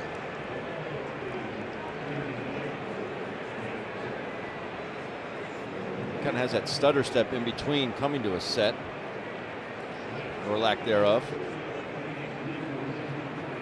That one he held. Blocked by McCann.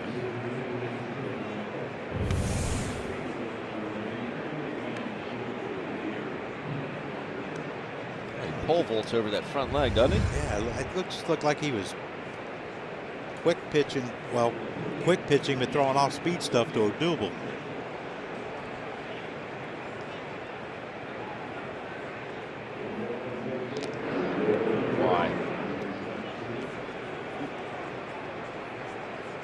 No offense, Rhys, but I don't think he's going anywhere.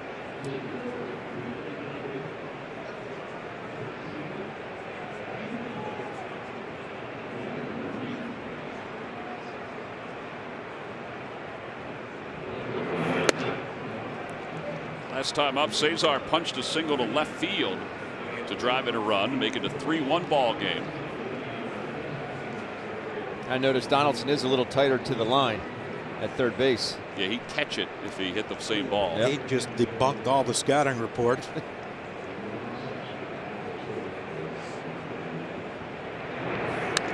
Cesar last year played most of the second half with an injured foot, which he did not want anybody to know about.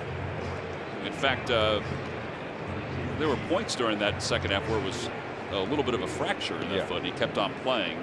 He hit .228 after the All-Star break. And there's no doubt that the foot led to a lot of those numbers. So everybody's hoping that a healthy Cesar Hernandez will produce like he did the first half of the season. It was funny to hear Cap talk about that injury. He said, you know, Cesar is just a pain in the you-know-what to get out of the lineup. I think part of that was Freddie Galvis the year before, because Freddie played all the time. Cesar wanted to play every game. You go to the field for a purpose. You put that uniform on to go out and do damage and play. At ball 4 puts runners on first and second. Now that brings Maikel Franco up. Well, we mentioned the Pass and Stowe, the new restaurant here at the ballpark. It's a new fan destination. Experience everything, including the Goose Island Bar at the park, the Foundry Pizza serving brick oven pizza, which we saw earlier. A family-friendly sports bar. It's located at the third base gate, next to the third base gate. Join the party and order your game tickets at Phillies.com. Look at that, Johnny. Ben, you can't have that. Once again, Murph failing us miserably. Why can't I have that? I thought you gave up bread for Lent. That's pizza. Oh, I'm sorry. It's a different category. Yeah, that's pizza. That's crust. You can't make a sandwich with that. It's officially considered crust, not Thank you, bread. Johnny. Thank you. I thought you gave up all carbs. You can make a sandwich out of that. Thank you. Got to try hard. Thank you, Murph. In the dirt, gets away from McCann. Nobody advances, though. That one didn't go too far away. Well, this could be a danger pitch here for Carl. His fastball's been running into the righties. And we know that Maikel Franco can handle that fastball in pretty well. Rick Kranitz coming out to the mound, the Phillies' former pitching coach, now the Braves pitching coach.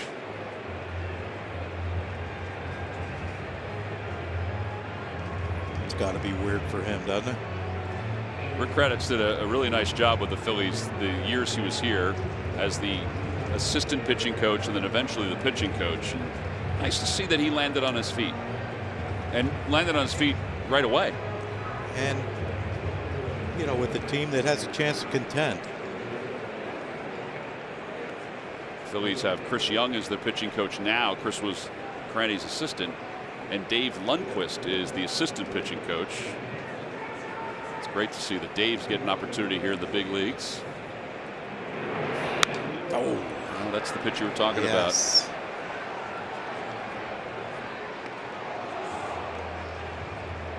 2 balls, 1 strike to Franco. Now lay off a breaking ball away and work it back to 3-1, and hopefully you get another one. Nick Williams out on deck for the Fightins. No lefties warming up in the Braves bullpen.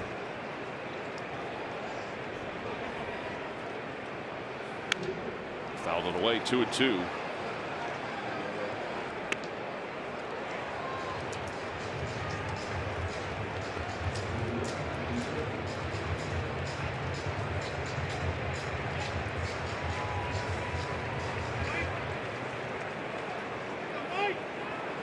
Bronco potentially walked his last time, struck out his first time. In the dirt, 3-2. All right, so with the count 3-2 and 2 outs, the runners will be off.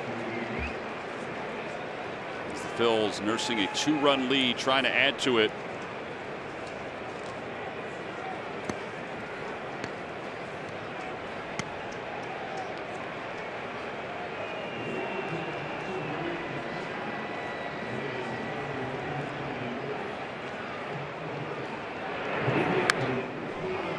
Pitch to hit, it was up. That was the slider that kind of hung a little bit in the zone. Yeah, if it's middle in, he's going to put a good swing on it most of the time. It's that chase down and away that gets him in trouble, but he's had some pretty good swings this at bat. It does help that Williams is on deck and not Aaron Nola. In the air to left field. That one's going for a ride. It is gone! 3-run home run for Maikel Franco. And the Phils have broken it open. They lead it 6-1. Well, projected home run distance 415. How quickly did that ball get on out of here? Mikey likes it.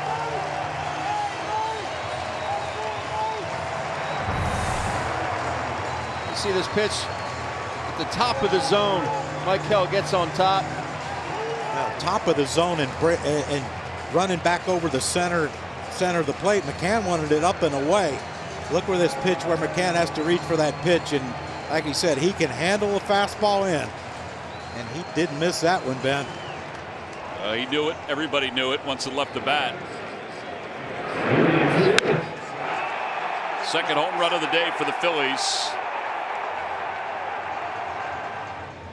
And it prompts a pitching change for the Braves. 6-1 Phils here at the bottom of the 6th. We'll be back right after this.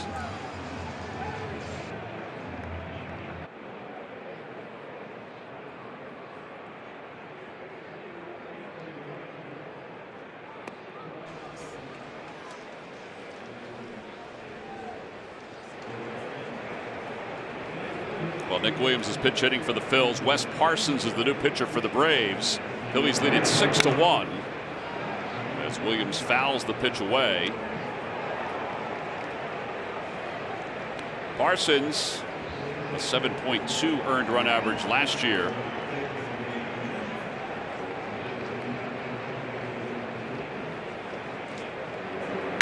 That one's pulled down the right field line, foul.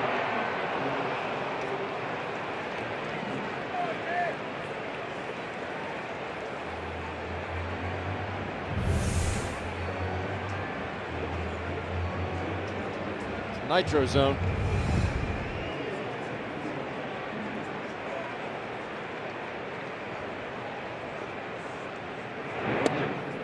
Two and two.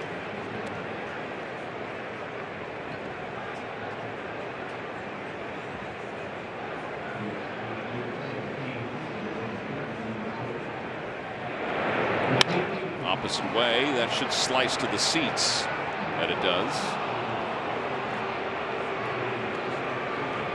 But he dropped it. Yeah, it's cold. Hands are dry.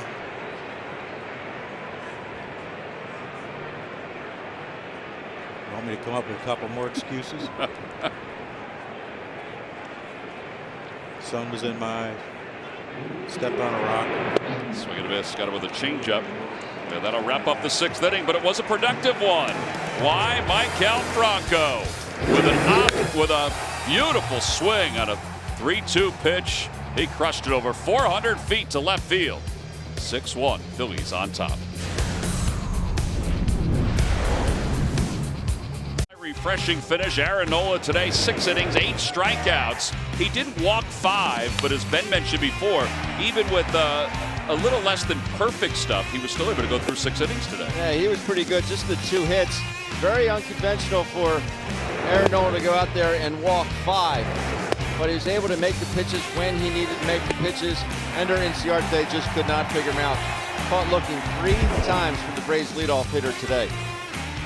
Well, time now for your Delaware Valley Honda Dealers game summary. The Phillies scored 2 in the 4th inning to break a 1-1 tie. McCutcheon had given them a 1-0 lead with a solo home run, and then 3 in the 6th and a home run by Maikel Franco. And now we go to the Phillies bullpen here in the top of the 7th.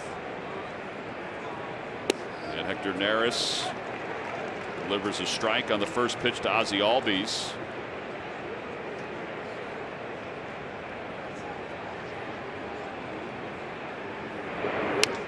To the right side, Cesar to his left has it.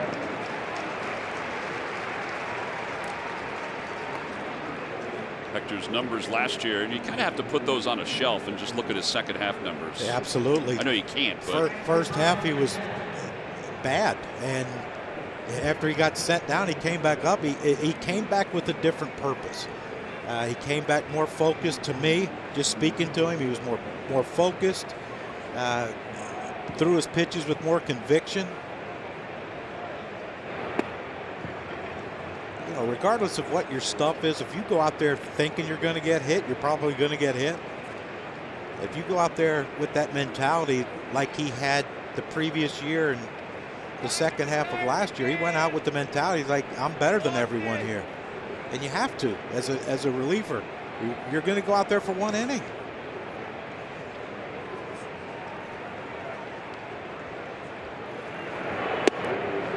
Ball and 1 strike to McCann. McCann today has walked and he's grounded out to second.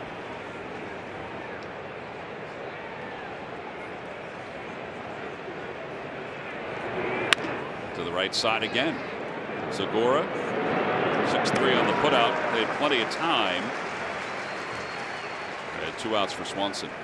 Ben, you're behind the plate. You see movement on pitches, but it has to be a good sign that both left-handed hitters have buried the ball into the ground off Hector. It's a pitch. I mean, you obviously have to respect his 95-96, but I think as a hitter you can expect that splitter because you're going to get it maybe 2 or 3 times throughout the course of your at bat, and to have it tumbling like it is, to still get that pitch that you're kind of looking for and still beat it into the ground, that's a good sign.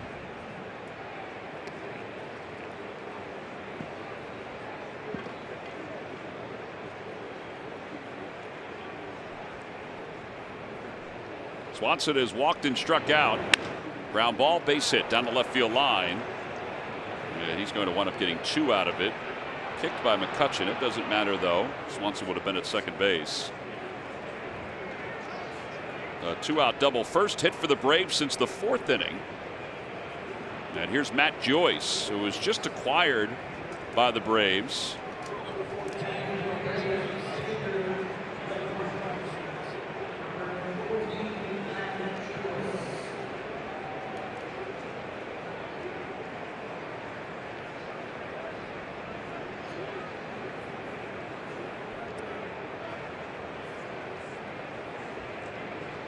This might have been a situation last year where Hector was looking. Is he coming to get me? He knows the Adams warming up. Lefty on lefty with Joyce hitting. Now it's a 6-1 lead. He has a little leeway, but I think this shows a little confidence in Hector right here. Go get him. He's already handled the 2 lefties he's faced this inning. Fastball at 95, and Real Muto may have been crossed up on it. It was Brian Snitker, who last year did a remarkable job. His 4th season as the part of the Braves staff. Ben, how's that feel? Guy's throwing 95 with a split and he crosses you up. Come on. Well, if you're looking for the off speed and you get the gas, it doesn't feel too good. Sting a little. You don't catch it clean. I remember one time I was catching Arthur Rhodes, who was 98 to 100 from the left side. And all over, like his body's all over the place. And he came in and he said, hey, we'll go first sign. So, all right, so the lefty was up. I went 3-1, 2-2, or whatever it was. And he throws a fastball at 98, and I caught it with my chest protector. I caught it, trapped it in between my chest protector and my mitt. And I looked up, it was 98. I go, oh. I went out, timeout. I went out to the mound. I said, Arthur, I thought we were going first sign. He goes, yeah, I forgot. My bad. I go, all right, well, please don't forget again. I got you, big dog. God, he could sling it.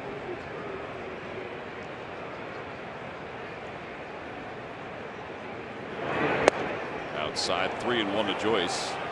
Every time a Phillies pitcher records a pitch of 95 miles per hour or more, and Hector's had a couple of them in this inning, Comcast will make a contribution to Phillies charities. Phillies baseball is brought to you by Xfinity, the fastest internet in Philadelphia.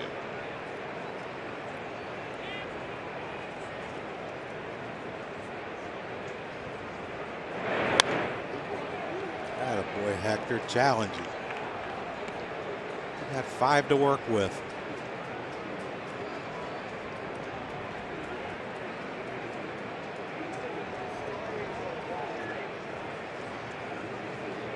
I think this is a different situation here on full count. You got to go with your bread and butter.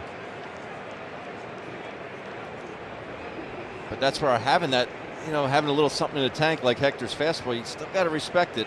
He's probably going to throw that splitter. He throws the fastball.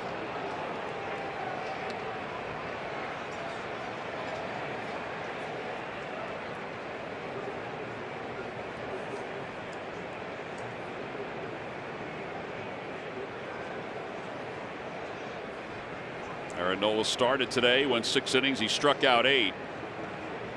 His 8 strikeouts, the most since Doc on opening day in 2010. When Doc had 9. In the air to right field. That one's going to be out of here. Bryce Harper giving it a look. And it's a 6-3 ball game. 2-run home run for Matt Joyce. Joyce getting a chance to introduce himself to his new teammates. He's going to shake most of them's hand here in a minute. That was center cut by Hector.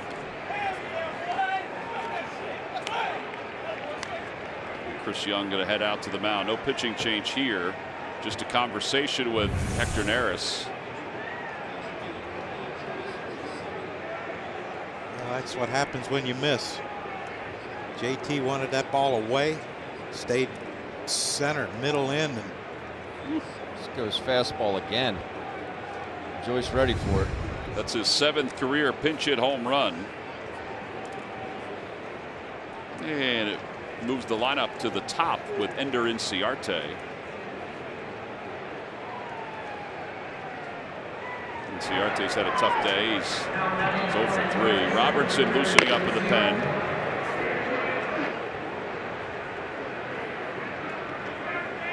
It's always easy to second guess up here, but you throw the first 3-2 fastball and foul it off. You're thinking he's got to come back with his bread and butter. Maybe he's thinking he's kind of try and fool him.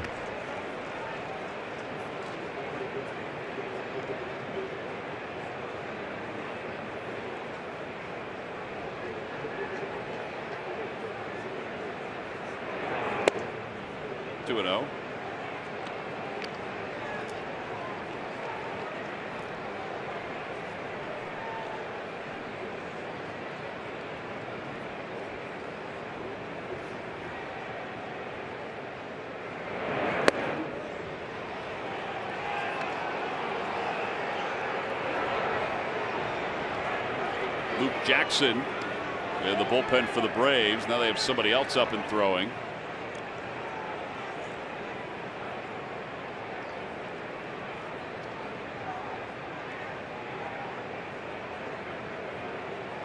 You have to think that Jackson's going to be in if it stays 6-3, and if it doesn't, whoever that else is warming up out there will come in if it's 2 runs or less. Spotka is the other guy, the other right-hander warming up for the Braves. 3 balls and 1 strike to Inciarte. to the right side. And Cesar Hernandez bobbled for a moment, throws him out, just gets him. The inning is over. The Braves, though, do score 2 runs on the home run by Matt Joyce. Middle of the 7th, time to stretch. Andrew McCutchen will lead it off when we get back. Time now for our Citizens Bank Minor League Report. Citizens Bank, the official bank of the Phils. Visit citizensbank.com. Let us introduce you to the minor league managers for the Phillies farm system. And it starts down in AAA with Gary Jones. Sean Williams moves up to Reading to manage the Fightins. Marty Malloy from Lakewood to Clearwater. Pat Borders doesn't change, though. He's still in Williamsport. Done a nice job there. Getting the young kids right when they're out of high school or college. Here's Andrew McCutchen to lead it off against Jackson. Luke Jackson. Hector Neris allowed 2 runs in his half of the 7th inning. And it's now a 6-3 ball game.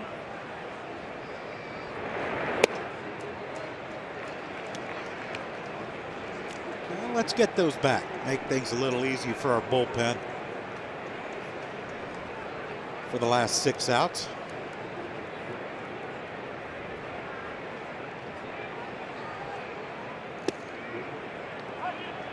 Jackson last year pitched in 10 games for Gwinnett and 35 games for the Braves. And those 35 games for the Braves had an ERA of 4.43.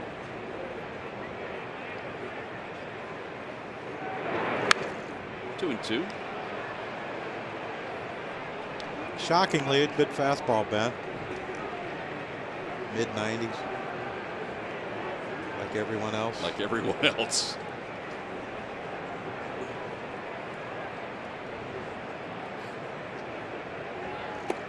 I wonder if he got a reliever that just threw 84 to 86 with his fastball out of the bullpen. Would he have success?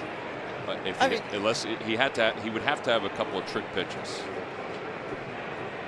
It just seems like everyone's 84 mile an hour fastball be a trick pitch. It is a trick pitch nowadays. Ball 4. McCutchen draws a leadoff walk.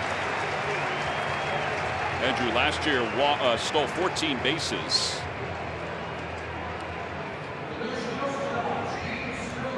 And here's Gene Segura. Bryce on deck.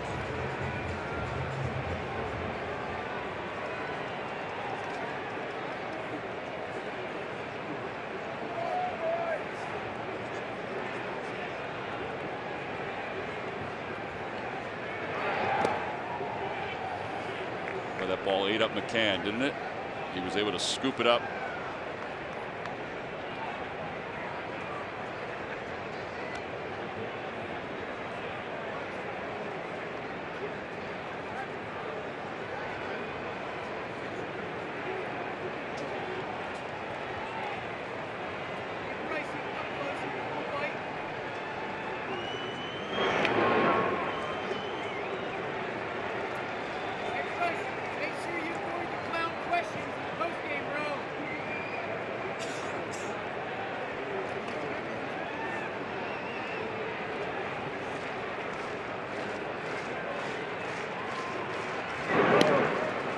Short lead for McCutchen over at first.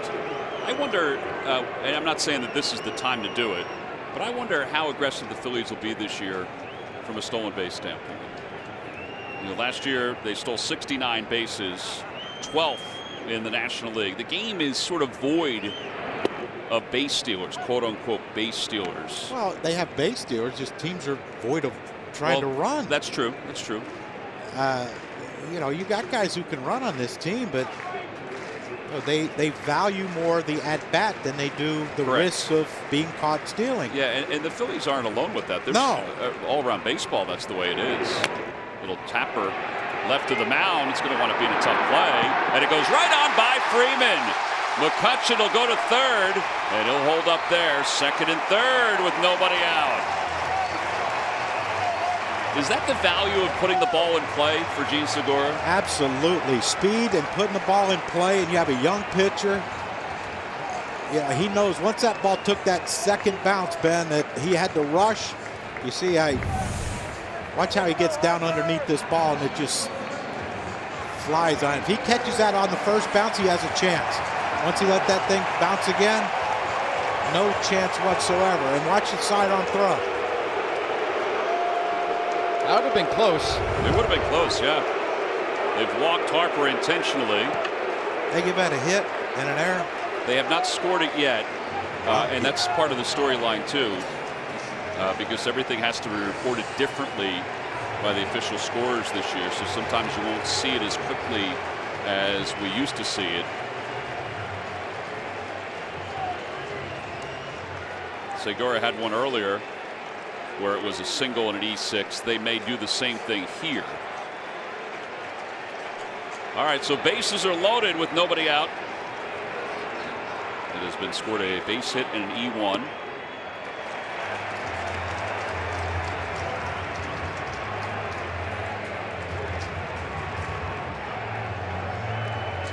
And this is why we talk about, Rhys or Real Muto have a chance to do a lot of damage this year and possibly be MVP candidates, because Bryce is going to walk in these situations.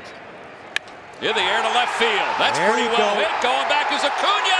Grand slam! Rhys Hoskins!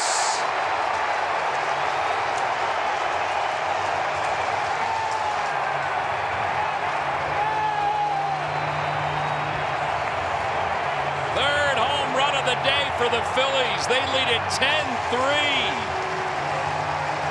Rhys with 96 RBIs last season. He's got a legit shot to reach that century mark and then some this season. Like you just said, Johnny, there'll be a lot of traffic on those pillars before him. You remember in spring training, Bryce Harper walked, Rhys followed with a home run. Rhys is excited to hit a grand slam, as are all the players. Bryce is as excited because now he thinks, all right, now they're going to have to throw to me eventually. First curtain call of the year, Rhys Hoskins. He got that out front, didn't he? Ooh, that was pretty. Real Muto takes a strike, 0-1. I had a great conversation with Rhys today during batting practice. I said, Rhys, have a great season, buddy. He said, I appreciate that. He goes, it's just a different feeling. And I said, just knowing you have some help around, he goes, it's almost like I can sit back and take a deep breath. And he goes, I know if I don't get it done, I know there's guys ahead of me and there's guys behind me that will get it done. So it's almost like the weight of the world is off his shoulders. And it was refreshing for him to hear him say that. Because, I mean, we've known Rhys now for a couple years. He never played it that way. He was the same demeanor, he was the same guy day in and day out. And to hear him say that, almost like he just wanted to say that just to get it out there. Like, you know what, it has been tough on me the last couple of years. High bouncer to third. One out. And for Rhys, that was his first career grand slam big league wise.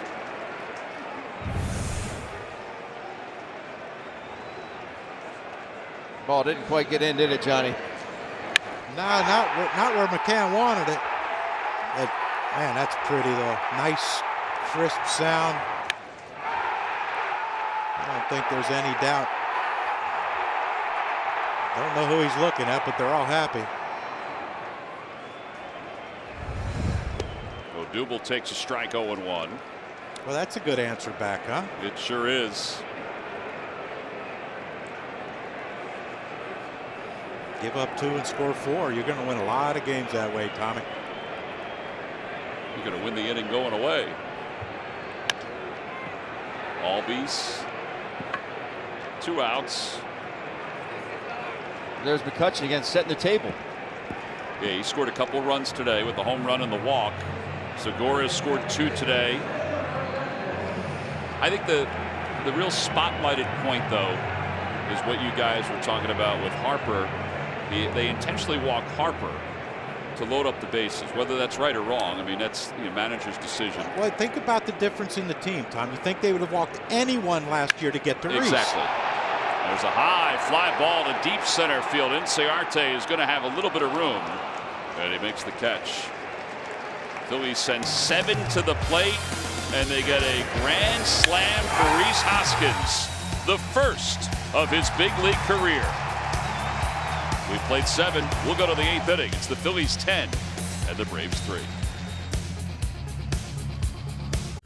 And by Jefferson Health, call 800-JEF now or visit jeffersonhealth.org.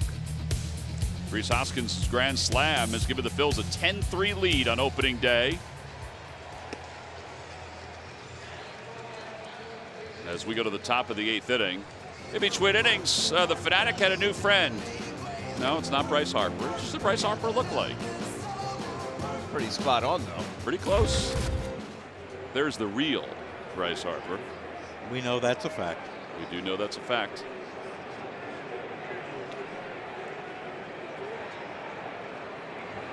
He's checking his list.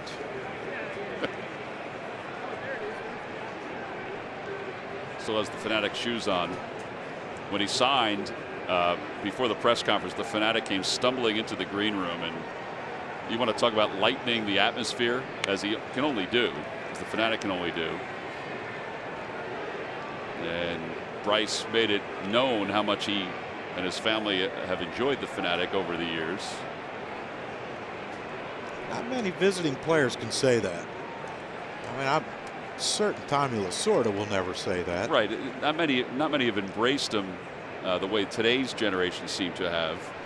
And Lasorda certainly didn't. David Robertson, and the count is 0-2 to Josh Donaldson. How big of a pickup is this guy out of the bullpen? It's going to be huge. You know, a guy that's pitched in the postseason, you know, pitched in a large market team with the Yankees, had success there. Did not go according to Tim Timmons. And you know, you look down in our bullpen, not a lot of playoff experience down there, and he can share his knowledge of what it's like pitching in pressure situations to all those guys. 1 ball and 2 strikes. Just a bit outside, 2-2.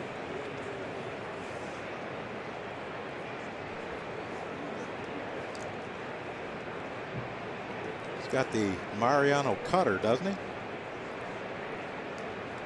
Similar. I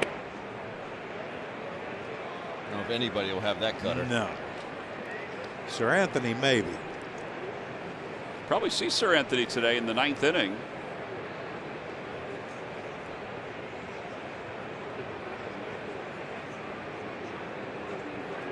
Three balls, 2 strikes to Donaldson. That just missed. Ball 4. 6th walk. Freddie Freeman is coming up. Let's check in with Greg Murphy. Murph. All right, thank you very much, Tom. Some news and notes from around opening day on the first day of baseball here in 2019, and it's been an interesting one. The number 2 prospect in all of baseball, Fernando Tatis Jr. from the San Diego Padres, the youngest player to start an opening day game at age 20 since back in 1999 when Adrian Beltre did it at age 20. He, in his first at bat, how about just a base hit off of Madison Bumgarner to get things started for him? So pretty good. Robinson Cano, well, he did what Andrew McCutchen did in his first at bat as a New York Met. He went deep in that game, and the Mets, well, Jacob deGrom, he was terrific, and the Mets win that game against the Nationals, and Max Scherzer, they win that 2-0. And finally, Lorenzo Cain was the hero in Milwaukee today. Milwaukee's up 5-4, 2 outs, bottom of the 9th inning, and St. Louis Cardinals hit one over the wall, but Lorenzo Cain goes up the wall, pulls it back, and makes the catch for the game-winning out. And so Lorenzo Cain being celebrated today in Milwaukee. They win it 5-4. He's a magician. He really is a magician. For a guy that really didn't play much baseball until later in his high school career. Now, did you ever read the story about when he was drafted? He had no idea. He literally had no idea about that the Royals had drafted him. And somebody had to reach out to his mom. Didn't he get drafted by the Brewers? Brewers, I meant. I'm sorry, Brewers, yeah. There's a line drive base hit to right field. Donaldson will go to third, so first and third with nobody out. Yeah, Brewers, Royals, back to the Brewers. But yet, they didn't know how to get a hold of him to let him know. And we watched a little of DeGrom Scherzer before today's game. And those guys put together a pretty good spectacle. It wasn't a hitter's dream today. I know everybody likes offense. I'm right there with you, but to watch those two guys duel it out, I mean, that is special. Carving up the offenses of both of the other team. And by the way, Jordan Zimmerman had a perfect game going against the Blue Jays that just ended moments ago.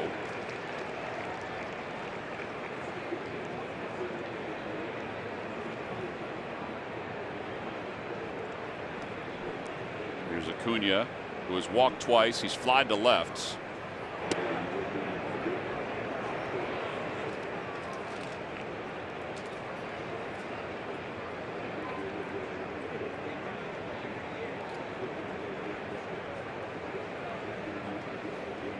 One ball and one strike to Acuna. 1-2.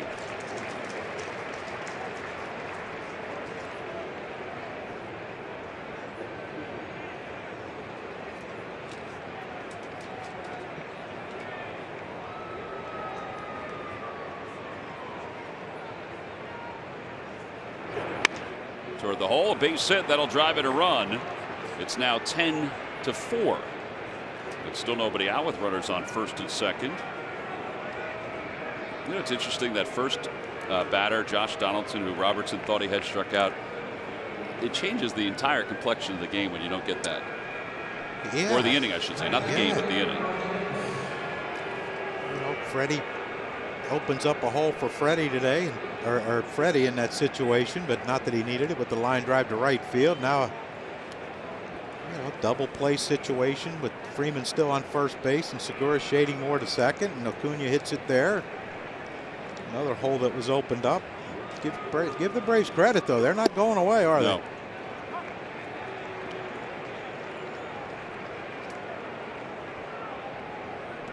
Nick talking to himself. That's always a good sign. Well, when you have 2,237 hits, I guess you've had some conversations with yourself over the years.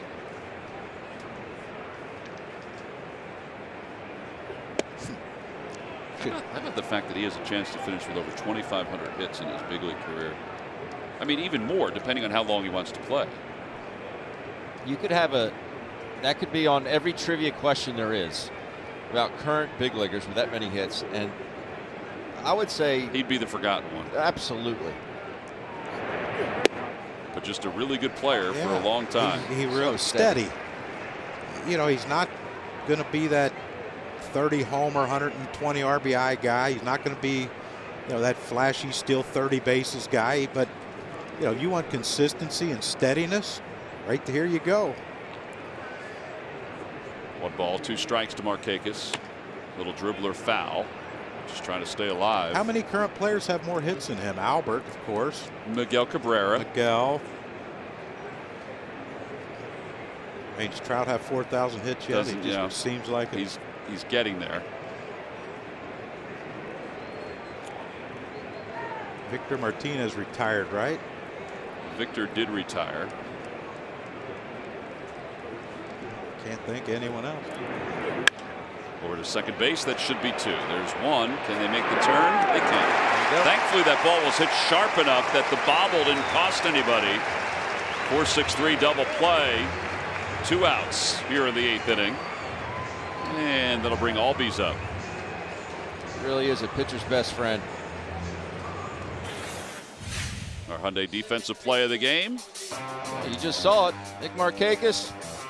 I don't think you're going to find one any more tailor-made than this. 4-6-3. That is your Hyundai defensive play of the game, brought to you by your local Hyundai dealers. Albies 1 for 3 today. Got a breaking ball just a bit low. 1-0. Johnny, to answer your question, Albert Pujols. I forgot about Albert. 30-82. Miguel Cabrera, 26-76. Oh, is he that far away from 3,000? I thought he was closer. Robinson Cano, 24-70, and Nick Markakis. Yeah, I would think that Markakis, if you said give me the top 4, would be the guy that nobody would know. Where's Jack Shore?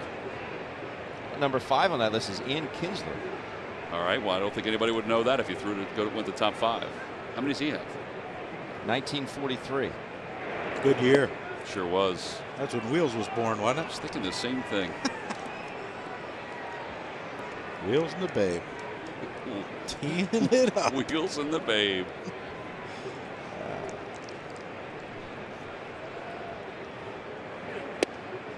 Going to get a text message soon. Absolutely. Mr. Spring Training is down in Florida and enjoying Clearwater still. He enjoyed spring training so much throughout his career, he decided to stay. Yes, sir. What did he say to us on the way out? I don't want you to leave, but I'm not going to miss you. Fly ball to short left center field, and McCutchen will make the call and the catch. And he meant that, Ben, in the nicest possible way, but he's certainly not forgotten, Mr. Spring Training. This is Bryce Harper and the Phils take on the Nationals at Citizens Bank Park. It's Monday, April 8th. It's the start of a 3-game series. All 3 are at 7:05. Game 2 is the Hatfield Dollar Dog Night. Tickets can be purchased, as always, by going to Phillies.com. Chris Young and David Robertson chatting before David headed into the clubhouse. Ben, I won't be here those days, but you eat a few dollar dogs for me? Sure, buddy. I will. No bread, though? I just can't eat a hot dog with no bun. How about I take goodbye to lunch? How about I take a few home and let the kids eat them? There you go. How about that? Go. Here's Maikel Franco against Max Fried. Off the hands on the first pitch. Maikel is retired. 1-3 on the putout.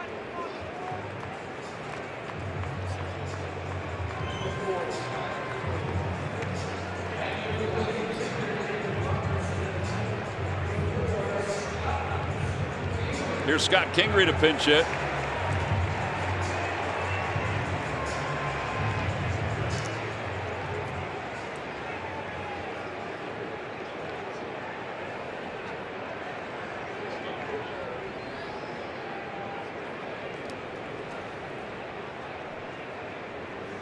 Kingery, 2 hits last year as a pinch hitter. Gabe Kapler reiterated today, and Maikel Franco has already taken the sort of the lead because of his home run, but Gabe reiterated today that third base is still open, that it's going to be a game by game kind of thing. Scott Kingery will get chances to play third base. I think he likes the fact that there was competition, Gabe that is, during spring training, and for both of the players. Kingery will also get time at second. He'll get time at short if Segura needs time off. He'll be in the outfield too.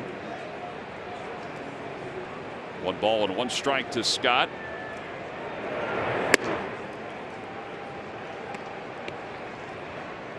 Yeah, he's going to have 2 equipment bags, one with his equipment and the other with all his gloves he's going to have to bring. And he knows that and he understands it. And look, would you rather play 4 or 5 positions in the big leagues or play 1 in the minor leagues? Huh. 4 or 5. You darn tootin'. I remember, you guys remember Jeff Manto? Mm-hmm. Yeah. I remember visiting Jeff. I think he was with the Indians at the time, and in his locker, I mean, he had everything. Yeah. Catcher's mitt, first baseman's mitt. He had an infielder's glove. He had an outfielder's glove as well. But he stuck around in the big leagues because of the ability to do all that. Yeah, we had a guy in San Diego by the name of Arky Cianfrocco. Oh, yeah. And Arky would play everywhere. And Arky was about 6'4", 6'5". Underrated Harry Callis name, too, by the way. Yes, indeed. But he'd come out to the bench for BP with all these gloves and mitts. And a bouncer to shortstop. Swanson takes care of Kingery for the second out. And here's Andrew McCutchen.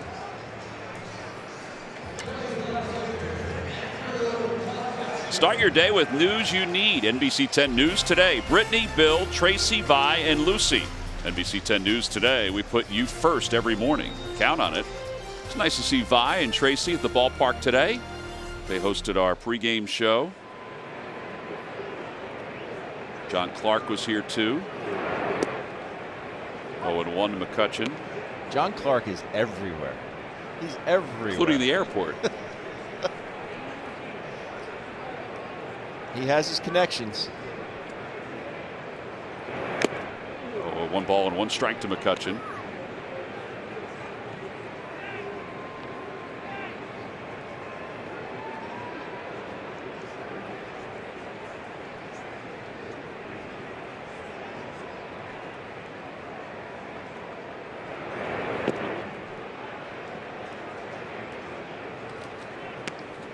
44,000 plus here this afternoon.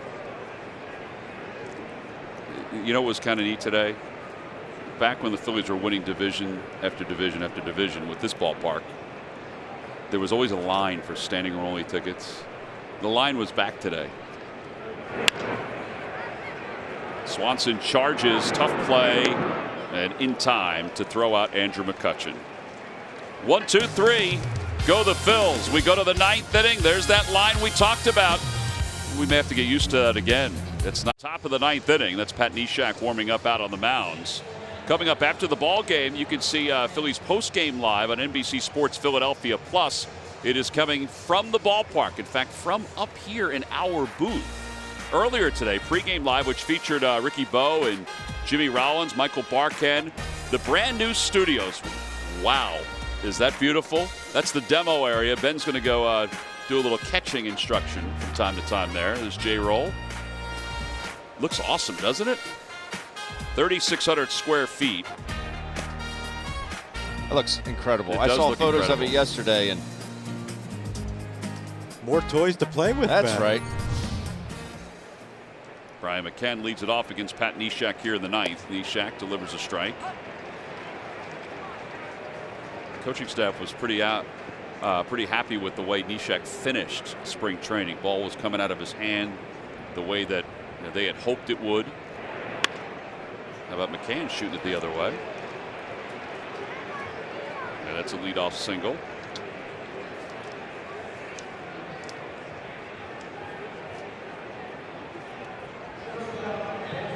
Have you ever had an opportunity to sit and talk with Brian McCann?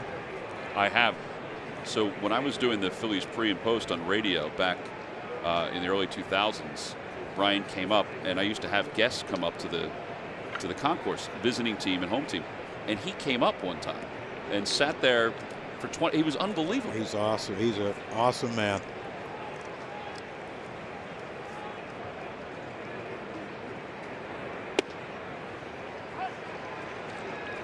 Yeah, I've gotten to know him over the years. He's just unbelievably consistent as a person, which there's not many of us, Tom.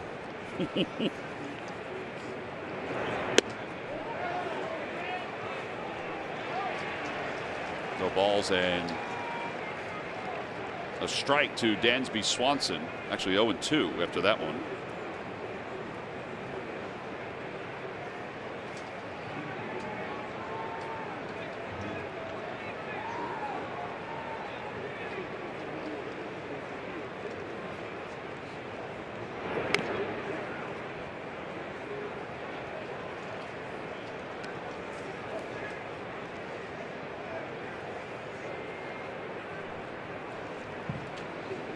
Jake Arrieta will start Sunday night.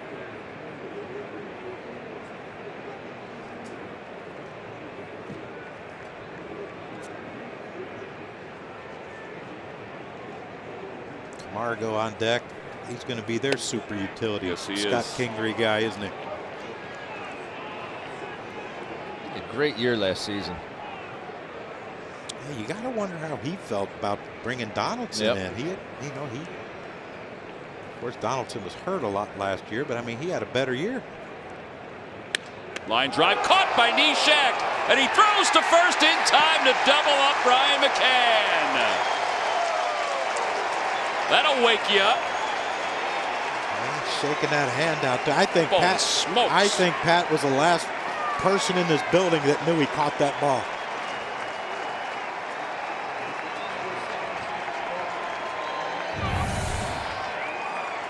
Yeah, this is catch it or die. Oh, right in the palm, too. That's why it hurts so much. But watch where he looks. He's like, look, what? Oh, I caught that.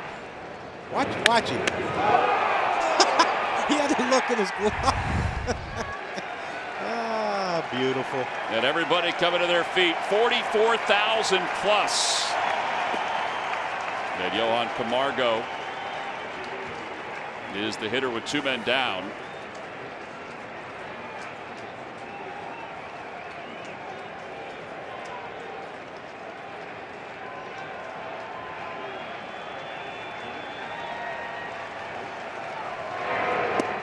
Inside, 2-0.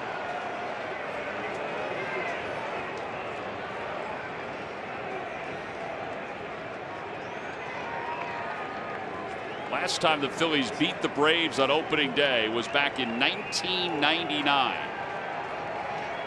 There's a strike, 2-1.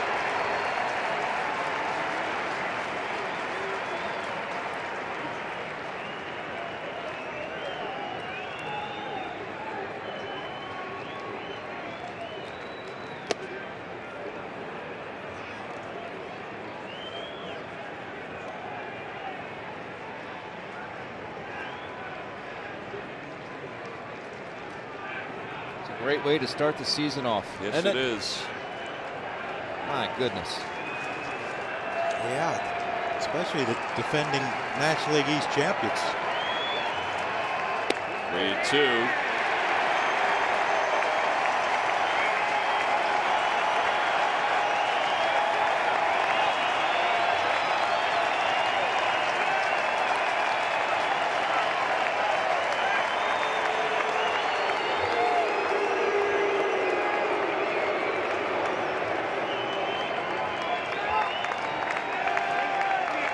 Waving the rally towels that were given out today. Swing and a miss, and the ball game is over. A crisp 10-4 victory for the Phils on opening day. What a way to start the 2019 season. Well, they did it with in a handful of different ways, but most notably, they did it with the long ball. And a little basketball move from Andrew McCutchen. McCutchen goes yard today. Michael Franco goes yard today. And that guy, Rhys Hoskins, goes yard as well with a grand slam. Aaron Nola gets the win. He had 25 called strikes today, 12 swinging strikes, and 8 strikeouts overall. Here's the dunk of the game. I don't think Odubel was ready for it. And here are W. Mason deliveries of the game. Well, it got started early for the Phillies. First at bat as a Philly, Andrew McCutchen leading off the bottom of the first. A long home run to get the Phillies on the board. Rock, scissors, paper. I've got scissors. Then the sixth inning, Mikel Franco. We thought this one put the game away. 3-run home run to left field. Got a pitch middle in from Carl and did not miss it. And then after an intentional walk to Bryce, Rhys Hoskins said, nah, not this year. You better pitch to him, because if you don't, I'm going to hit some grand slams. I'm going to drive in a bunch of runs. The grand slam that sealed the deal for the Fighting Phils today. And those are W.B. Mason's delivery of the game. He's down the field with our Greg Murphy. All right, thank you very much, John. Yeah, here with Rhys Hoskins. And first and foremost, let's talk a little bit just about today, this atmosphere. Opening day is always special. This one felt particularly special. What was the scene? You come in through the crowd, you're up there on the line, and then just this atmosphere during the game. Yeah, it's just different. It's really hard to explain. Getting chills, just listening to you talk about it again. I don't know, it's just a ton of energy, a ton of energy. And because we know how passionate these fans are, we know it's going to be an all-year-long thing, and we can't be more excited about it. All right, first career Grand Slam, which surprised me, surprised you, I think, right? You didn't know that, right? So first career Grand Slam, but we've talked about this lineup, and it's just a perfect situation. Early in the game, JT takes a walk, Odubel gets the big hit. Later in the game, Bryce gets walked, and obviously you get the big hit. This lineup, there's no holes. It's so deep. You can't forget about Franco either, right? We had a long inning there, and he kind of topped that one off too. And it's going to be tough for opposing pitchers. There's no break, like we talked about, and it wears off on the rest of us, right? One guy in the lineup starts it off, and everybody feels it. Little nifty defense by you and Pat there at the end too, right? Hey, we got 2 outs. That's really all that matters. It was. I also want to say, watching Knowles pitch again on opening day, he was Knowles, man. He did what he did, and you know, we played some good defense behind him, and here we are. All right, it's one game. It's opening day. It's one game in the win column, but it's a perfect way to get started because, you remember last year on opening day, and things had a bad taste at the end. So how good does this one taste? Really good, especially against a division rival. We know the division's going to be tough. It's going to be competitive all year. Get a little momentum going into Saturday. All right, Rhys, congratulations. Way to go. Guys, back upstairs. All right, Murph, we appreciate that. Great job by Rhys Hoskins. Great job by the Phillies overall. And great job by our Chevrolet player of the game, Aaron Nola. Again, he didn't have his best stuff today. I mean, a couple innings he did. But overall, walked 5, but still, he had some stuff going. He definitely had some stuff going. 8 strikeouts on the day, 6 of which looking. His curveball was really good. The changeup started to mix in later in the ball game, but fastball command actually started to get a little bit better as the game went on. Just Aaron Nola to be that good, to have that kind of composure where you didn't have your best, I would say, command, but Aaron Nola still comes out on top and gets his first W of the year. That is your Chevrolet player of the game. The last Philly to hit a grand slam on opening day was Jimmy Rollins back in 2014. Rhys Hoskins today. That's the final out. That's the final embrace. The Phillies win it 10-4. We'll be back to wrap it up right after this.